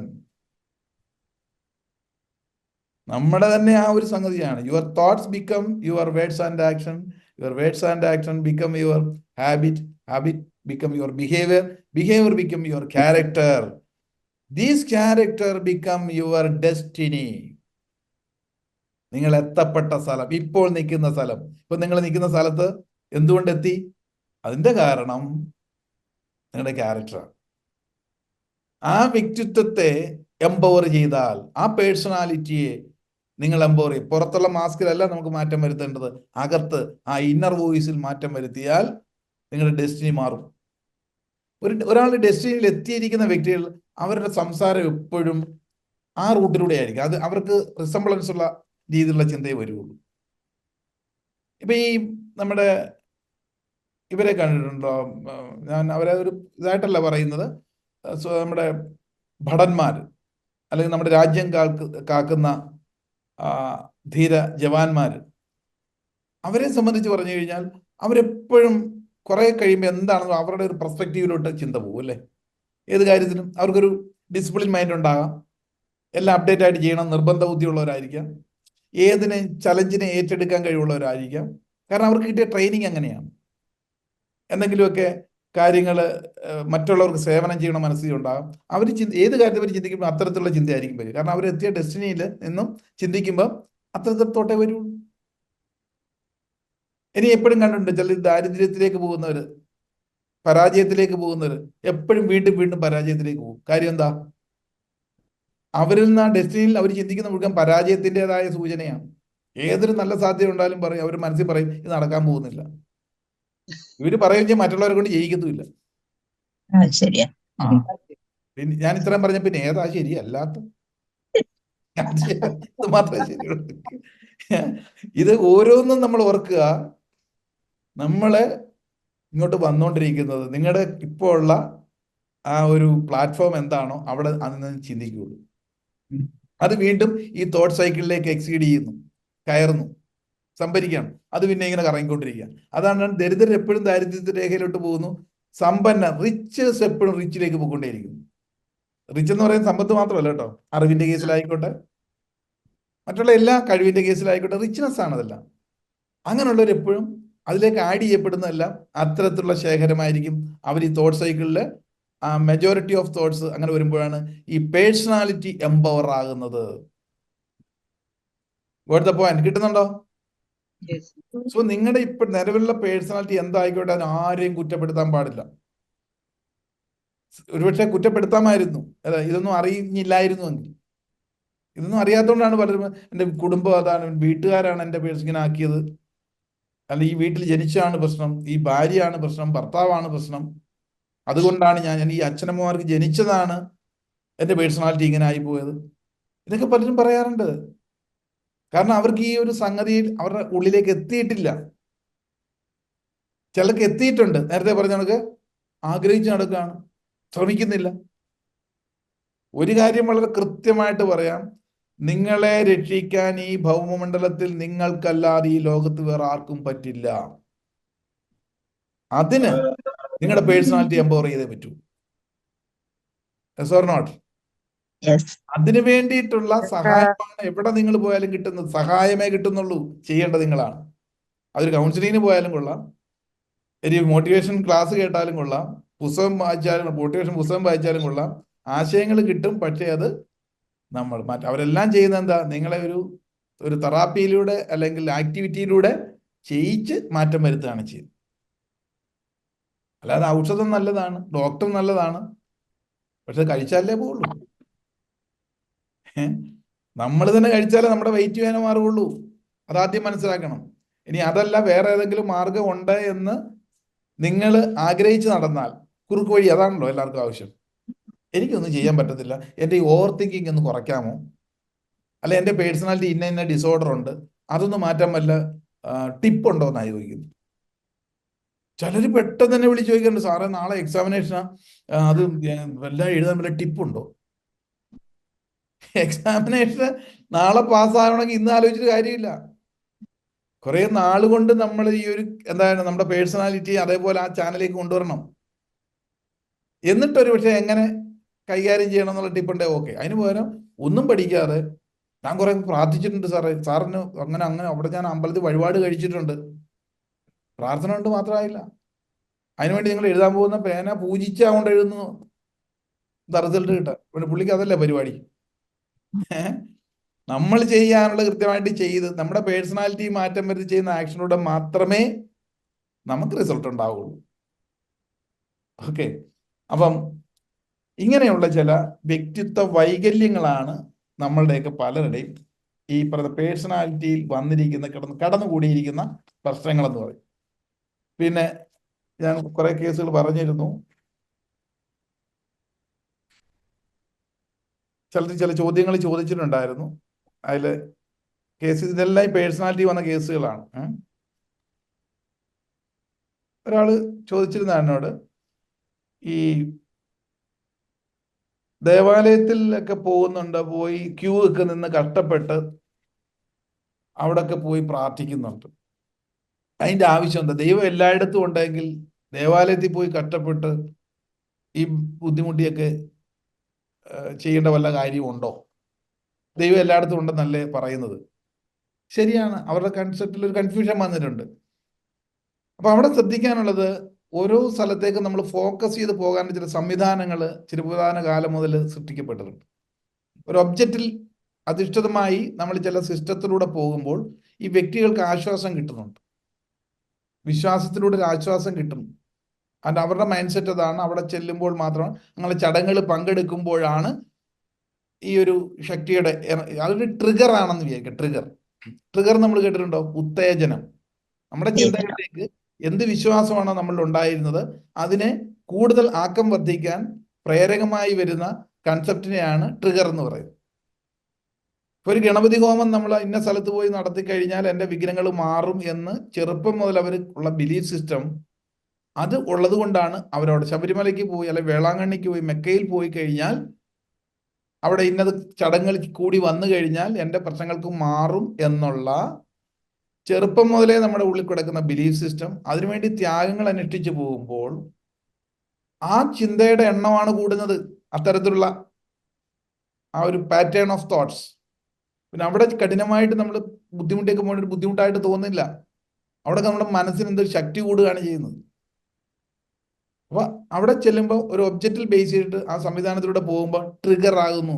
നമ്മൾ എന്ത് വിശ്വാസമായിരുന്നു ഉണ്ടായിരുന്നു അതിനെ ഉത്തേജിപ്പിക്കാൻ, ചിന്തകൾ കൂടുതൽ ജനറേറ്റ് ചെയ്യാൻ ഈ ഒരു സംവിധാനം അത് സഹായിക്കുന്നുവെങ്കിൽ അതിനാണ് ഈ കഷ്ടപ്പെട്ടൊക്കെ പലരും അമ്പലങ്ങളിലൊക്കെ പോയി പല പള്ളികളിലും ദീർഘമായിട്ട് തീർത്ഥയാത്രകളൊക്കെ നടത്തി ഒരു എനർജിയെ ചാർജ് ചെയ്തു. എന്നാൽ അതല്ലാത്തവർക്ക് വീട്ടിലിരുന്ന് ചെയ്യാം. നിങ്ങൾക്ക് ഈ വർക്കൗട്ട് ചെയ്യാനായിട്ട് ജിംനാസ്റ്റിക്സിൽ പോയി കഴിഞ്ഞാൽ, ഹെൽത്ത് ക്ലബ്ബിൽ പോയി കഴിഞ്ഞാൽ സിസ്റ്റമാറ്റിക് ആയിട്ട് ചെയ്യാം. അല്ല, അവിടെ ഒരു മണിക്കൂറിനുള്ളിൽ തന്നെ എല്ലാ റൈഡിലും ഒക്കെ കയറും ഈക്വൽ ആയിട്ട് എനർജി ബാലൻസ് ചെയ്യാം. എന്നാൽ ഇത് തന്നെ വീട്ടിലും ചെയ്യാം. അവിടെ ആകുമ്പോൾ കുറച്ചുകൂടെ സിസ്റ്റമാറ്റിക് ആയിട്ട് ഏകാഗ്രമാകാൻ പറ്റുന്നു. ഓരോ ഇതിലൂടെ കടന്നു പോകുമ്പോൾ, ശ്രദ്ധയിലൂടെ പോകുമ്പോൾ ഇതല്ലേലും ചെയ്യാം. അതാണ് അതിൽ നമ്മൾ മനസ്സിലാക്കാനുള്ള കാര്യം. ക്ലിയർ ആവുന്നുണ്ടോ? ഏതിലൂടെ നമ്മുടെ എനർജിയെ അക്വയർ ചെയ്യുക, അപ്ലിഫ്റ്റ് ചെയ്യാനുള്ള സംവിധാനങ്ങൾ, ഒബ്ജക്റ്റീവ്സ് ആയിട്ടുള്ള കാര്യങ്ങളാണ്. പിന്നെ ഒരാൾ ചോദിച്ചിരിക്കുന്നത്, ഞാൻ പലരുമായിട്ട് ഒരു ദിവസം സംസാരിക്കാറുണ്ട്. ഞാൻ കുറച്ച് കാര്യങ്ങളൊക്കെ ഞാൻ മോട്ടിവേറ്റഡ് ആയിട്ട് കൊടുക്കുന്ന കാരണം ആൾക്കാർക്കൊക്കെ ആ വിഷയത്തിൽ താല്പര്യത്തോടെയാണ്. അതുകൊണ്ട് ഞാൻ 4-5 പേരോടെങ്കിലും ഒരു ദിവസം കുറേ സമയം സംസാരിക്കാറുണ്ട്. എനിക്ക് വളരെ പ്രധാനപ്പെട്ട കംഫർട്ടായിട്ട് കുറച്ച് പേരുള്ളൂ. അവരുമായിട്ട് പല രീതിയിലുള്ള ആൾക്കാരാണ്. കുറേ സമയം അവരോട് അവരുടെ പ്രശ്നങ്ങളോ ഒക്കെ ആയിട്ട് സംസാരിക്കാറുണ്ട് ഫോണിലൂടെ. പക്ഷെ ഇപ്പം അത് പ്രശ്നമാവുമോ എന്നൊരു സംശയം എനിക്ക് തന്നെ. പ്രശ്നമാകുമോ എന്ന് ചോദിച്ചു കഴിഞ്ഞാൽ അതിന്റെ കാരണം എന്താ? ഒന്ന്, നിങ്ങൾ സംസാരിക്കാൻ കാരണം എന്തോ നിങ്ങൾക്ക് കുഴപ്പമുണ്ടെന്നുള്ളതാണ്. നിങ്ങളുടെ ലൈഫിൽ എന്തോ ഒരു മിസ്സിങ് ഉണ്ട്.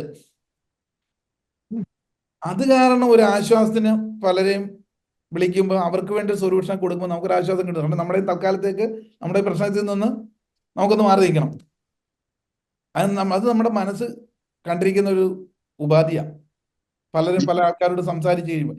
ഇനി മറ്റൊന്ന്, ഇങ്ങനെ നമ്മൾ പലരുടെയും കേസുകളും പലരുടെ പ്രശ്നങ്ങളും പല വിഷയങ്ങളും മാറി സംസാരിക്കുന്നത് നമ്മളിലേക്ക് ഇത് റെക്കോർഡാകുന്നുണ്ട്.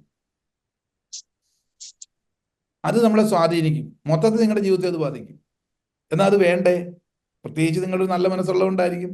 പലരും പറയാറുണ്ട്, സാർ ഒക്കെ കഴിഞ്ഞ ദിവസം ഞാൻ ഒന്ന് രണ്ട് പേരെ കണ്ടപ്പോൾ ഒരു അമ്മയും മോളും ഒക്കെയാണ് വന്നത്. ഇതിനകത്തുണ്ടോയെന്നറിയില്ല. അവർ രണ്ടുപേരും മറ്റു പലരെയും ഒരുപാട് ആശ്വാസം കൊടുക്കുന്നവരാണ്. അവരോട് വിളിച്ചു ചോദിച്ചു കഴിഞ്ഞാൽ എല്ലാത്തിനും പരിഹാരം അവർ പറഞ്ഞു കൊടുക്കുന്നുണ്ട്. പക്ഷെ ഇവർക്ക് ഇപ്പൊ ഇമോഷൻ കൺട്രോൾ ചെയ്യാൻ പറ്റുന്നില്ല. ഭയങ്കര പ്രശ്നം. കാരണം എന്താ? ഇതിങ്ങനെ കേട്ടും നമ്മുടെ ഉള്ളിൽ കണ്ടാമിനേഷൻ വന്നിട്ട് അകാരണമായി കൊച്ചു കൊച്ചു കാര്യത്തിന് പോലും ഇവർ കൺട്രോൾ ചെയ്യാൻ പറ്റുന്നില്ല. ഒരു BPD-യിലേക്ക് എത്തി, border line personality disorder. High intense ആയിട്ട് ദേഷ്യം, ഹൈ ഇന്റൻസ് ആയിട്ട് സങ്കടം, ബാക്ക് ടു നോർമലിലേക്ക് എത്തുന്നില്ല. അപ്പൊ അതൊക്കെ എന്തുകൊണ്ടാണ് സംഭവിക്കുക? പല കാര്യങ്ങളും അറിയാം, പക്ഷെ അത് ഓർഡറിലല്ല. ഒരു വീട് പണിയുന്നതിന് ആവശ്യമായ സാമഗ്രി എല്ലാം ഒരു പറമ്പിൽ കൂട്ടിയിട്ടുണ്ട്, എല്ലാം ഉണ്ട്, പക്ഷെ വീടായിട്ടില്ല. നമുക്ക് ഒരുപാട് അറിവുണ്ട്, പക്ഷെ അടുക്കി കൃത്യമായ രീതിയിൽ നമ്മൾ ആ വിഷയത്തെ മനസ്സിലാക്കി അത് പ്രാക്ടീസ് ചെയ്യണം. ഒപ്പം എന്ത് വേണം?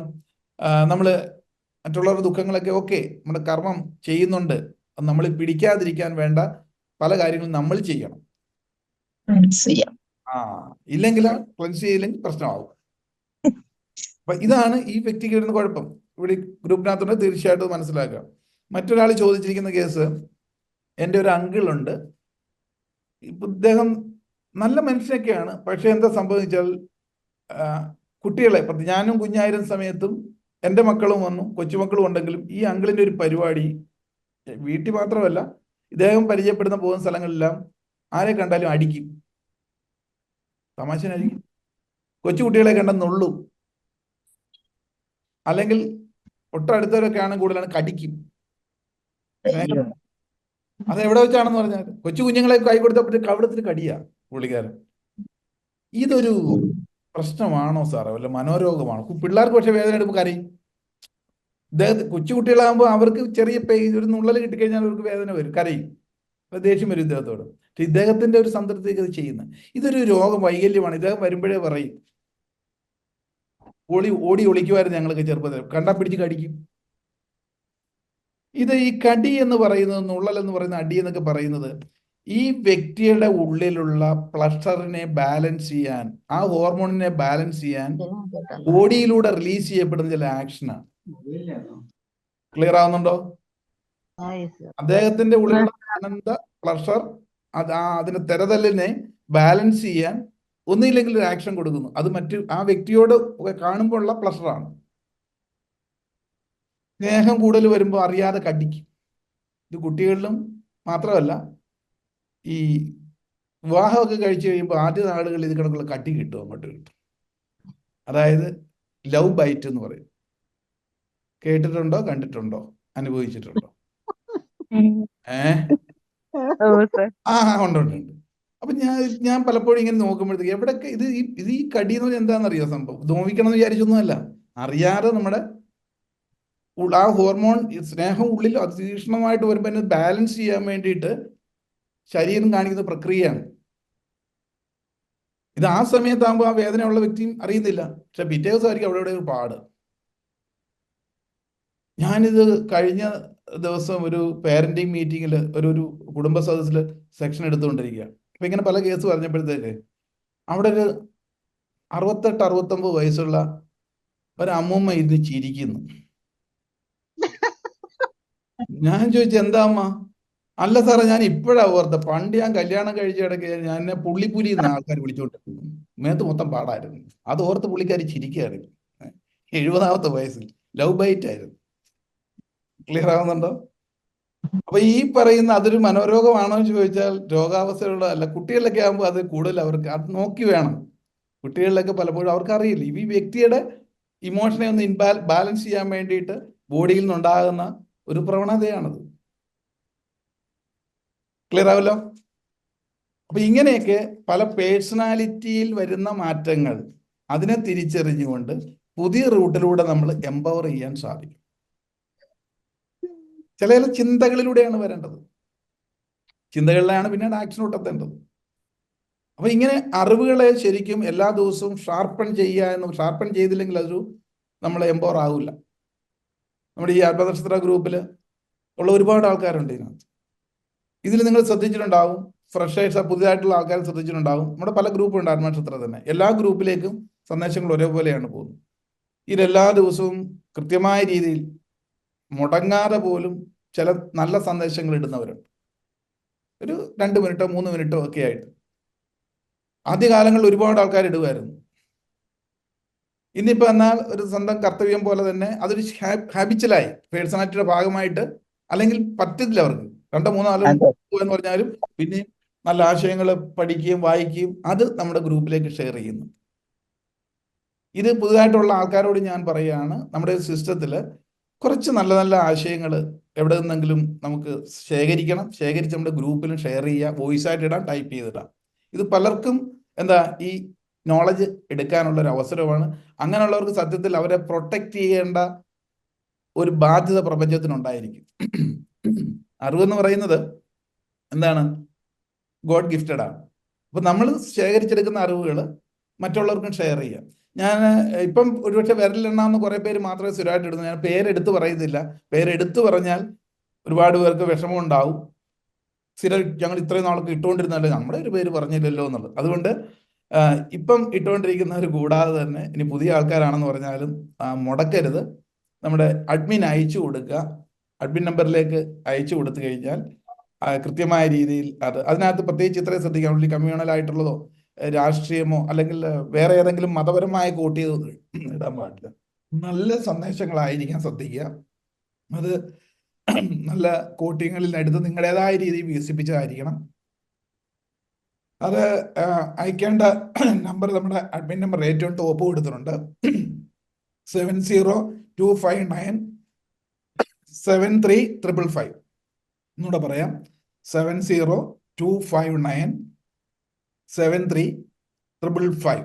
ഈ നമ്പറിലേക്ക് നിങ്ങൾ അയച്ചു കൊടുത്താൽ ഡെയിലിയുള്ള നമുക്ക് കളക്ട് ചെയ്യപ്പെടുന്ന അല്ല ശേഖരിച്ചു വെക്കുന്ന 1.5 വിട്ടുള്ള ദിവസങ്ങളിലോ എല്ലാ ദിവസവും ഒക്കെ കുറച്ച് നല്ല സന്ദേശങ്ങൾ, നല്ല അറിവുകൾ നമ്മുടെ ഗ്രൂപ്പിലുള്ള അല്ല നമ്മുടെ സമൂഹത്തിലുള്ള പലർക്ക് കൊടുക്കാനായിട്ട് നമ്മുടെ ഭാഗത്തും ഉണ്ടായിരിക്കും. ഓക്കെ, എങ്കിൽ മാത്രമേ ഇത് നമുക്ക് സമ്പുഷ്ടമായിട്ട് കൊണ്ടുപോകാൻ പറ്റുള്ളൂ. ചില ആശയങ്ങളായിരിക്കും ചിലപ്പം ഒരു സ്പാർക്ക് ഉണ്ടാകുന്നു.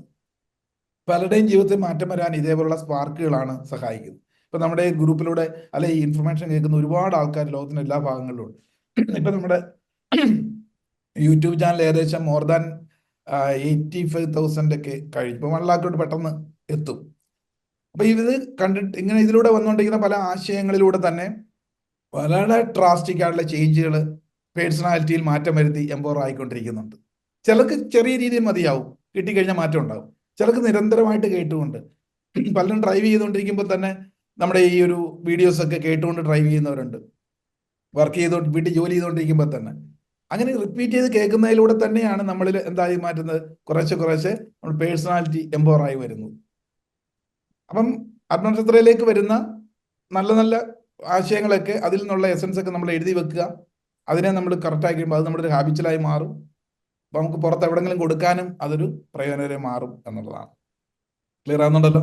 ഇനിയിപ്പോൾ എല്ലാ മാസവും നമുക്ക് ഇതേപോലെയുള്ള ഓരോ വിഷയവുമായിട്ട് ഇപ്പോൾ ഫൈനാൻഷ്യലായിട്ട് ബന്ധപ്പെട്ടതായിക്കോട്ടെ, നമ്മുടെ പേഴ്സണാലിറ്റി ആയിട്ട് ബന്ധപ്പെട്ടുള്ള നിരവധി വിഷയങ്ങളെ സെപ്പറേറ്റ് ആയിട്ട് വരത്തക്ക, ഇപ്പം അഡോളസൻസ് കേസ് ആയിക്കോട്ടെ, ഫാമിലി ഇഷ്യൂ ആയിക്കോട്ടെ, റിലേഷൻഷിപ്പ് ആയിക്കോട്ടെ, ഇതിനെയൊക്കെ ബന്ധപ്പെട്ടിട്ടുള്ള നിരവധി സ്പെഷ്യൽ ആയിട്ടുള്ള ടോപ്പിക്കുകൾ വരും മാസങ്ങളിലൊക്കെ നമുക്ക് ഇതേപോലെ നൽകുന്നതായിരിക്കും. ആ സമയത്തൊക്കെ ഓർക്കുക, 2ാം ഞായറാഴ്ച ആയിരിക്കും പലപ്പോഴും നമ്മൾ പ്ലാൻ ചെയ്യുന്നത്. എന്തെങ്കിലും മാറ്റം ഉണ്ടെങ്കിൽ ഗ്രൂപ്പിനകത്ത് അറിയിക്കുന്നതായിരിക്കും. ഓക്കെ, അപ്പം എല്ലാവർക്കും ശുഭരാത്രി ആശംസിക്കുന്നു. ഗുരുപൂർണിമ ആശംസകൾ. എല്ലാ നന്മകളും. Thank you, sir. Okay. Thank you, sir.